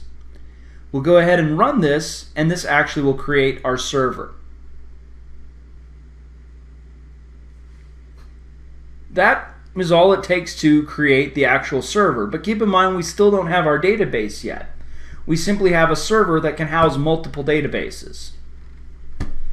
Now we'll go ahead, go back to the script, and now I want to create my firewall rules. I'm going to use the new Azure RM SQL Server firewall rule to create the appropriate access rules. And the first one is to allow all Azure IPs. What this means is that by creating this rule, anything that is within the Azure boundary, any sort of Azure service, can connect to my Azure SQL Database without me having to open up any additional ports or IP addresses. The next rule will actually create the firewall rule for my location where I'm at. We're going to give it a name, and if we go to the end here, you can see we have a start IP address and an end IP address. And this defines the IP address range that I want to declare the firewall rule for.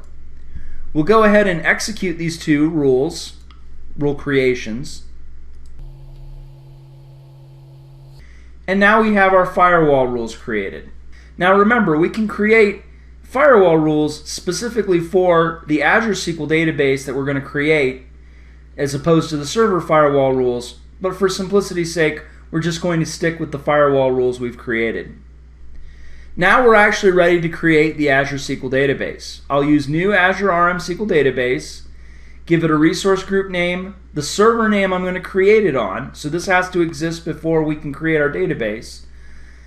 Database edition, in this case standard, the name of our database, and the requested service objective name. This is the service level we're going to create our database at.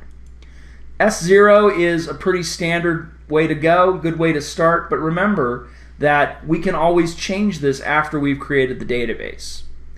I'll go ahead and create the database now by running that line. And there our Azure SQL Database is created. And that's it. So now that we have an Azure SQL Database, let's go ahead and connect to it. To simplify things, I've created an expression for the Ssms command line execution that will connect to the server I just created. So servername.database.windows.net. We're going to connect to the master database, and I'm going to use the credentials that I created, and we'll just go ahead and open up Ssms with that.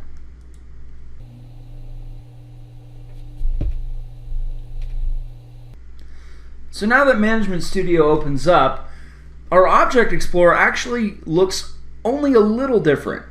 We have our connection string at the top, and we have a databases folder is the only thing we can look at. If we open this up, you'll see here's our Azure SQL Database, which we can then further browse into, and now we have nodes that we're used to seeing in Object Explorer and Management Studio if we're connecting to an on-premise version. At this point, we're working with a SQL Server database. So we can go here and change our database context from master to MSF SQL Intro DB. And now that we've changed it, we have the ability to run any sort of SQL query, create tables, create store procedures. It's just a database at this point, and we can do all the things we would normally do in a SQL Server here. So that's it. That's really all you need to do to spin up an Azure SQL Database with PowerShell. I like it because it's a whole lot less complicated than the Azure SQL VM. Right, right. All right, well, in this module, we took a look at using PowerShell in the cloud to manage Azure SQL databases or to manage SQL Server VMs in Azure. Let's take a recap and wrap up our course here. So in this particular module, we took a look at the fact that there are two different deployment models. There's the classic model, and then there's the resource manager model.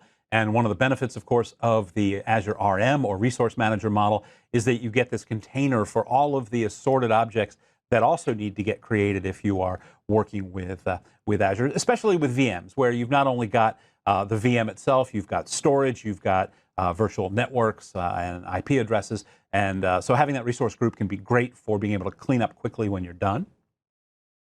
We also took a look at provisioning and deploying SQL Server in a VM using PowerShell. And the key thing there was once we got that VM up and running, it was just like any other Windows machine that we were administering with SQL Server running inside it. And we used our familiar tools to do that. And then we finished up to take a look at using PowerShell to deploy an Azure SQL database. And we saw that there was probably 99% of the things that we needed to do could be done with PowerShell, with the exception of getting that initial server firewall configured. Then we had to use the portal for that because we didn't have a way to address it. At least that was the way when I learned it. Has that changed? Yeah, that's changed. We can do that with PowerShell now? Yeah, actually. I need to hit the books. Yes, yes. When I watched the demo. Well, I probably got to go back and watch it again. When I first learned this stuff, there were some steps you had to do first in the portal, but I've been schooled. Yeah, well, and that's the thing I think to stress is, the cloud and Azure is constantly evolving. It's a moving target. It's a moving target, and the things that are, if you're having struggles one day, 3 months later, I wouldn't be surprised if Microsoft has implemented that. In fact, Microsoft's been very responsive with feedback that they're getting about Azure and improvements that they're making. So keep an eye on what's going on and just stay educated. All right. Well, that brings us to the end of our Microsoft Virtual Academy course on PowerShell for the SQL Data Professional. Thanks for watching, and check some of the additional resources that we'll provide in the MVA console. Thanks. Thank you.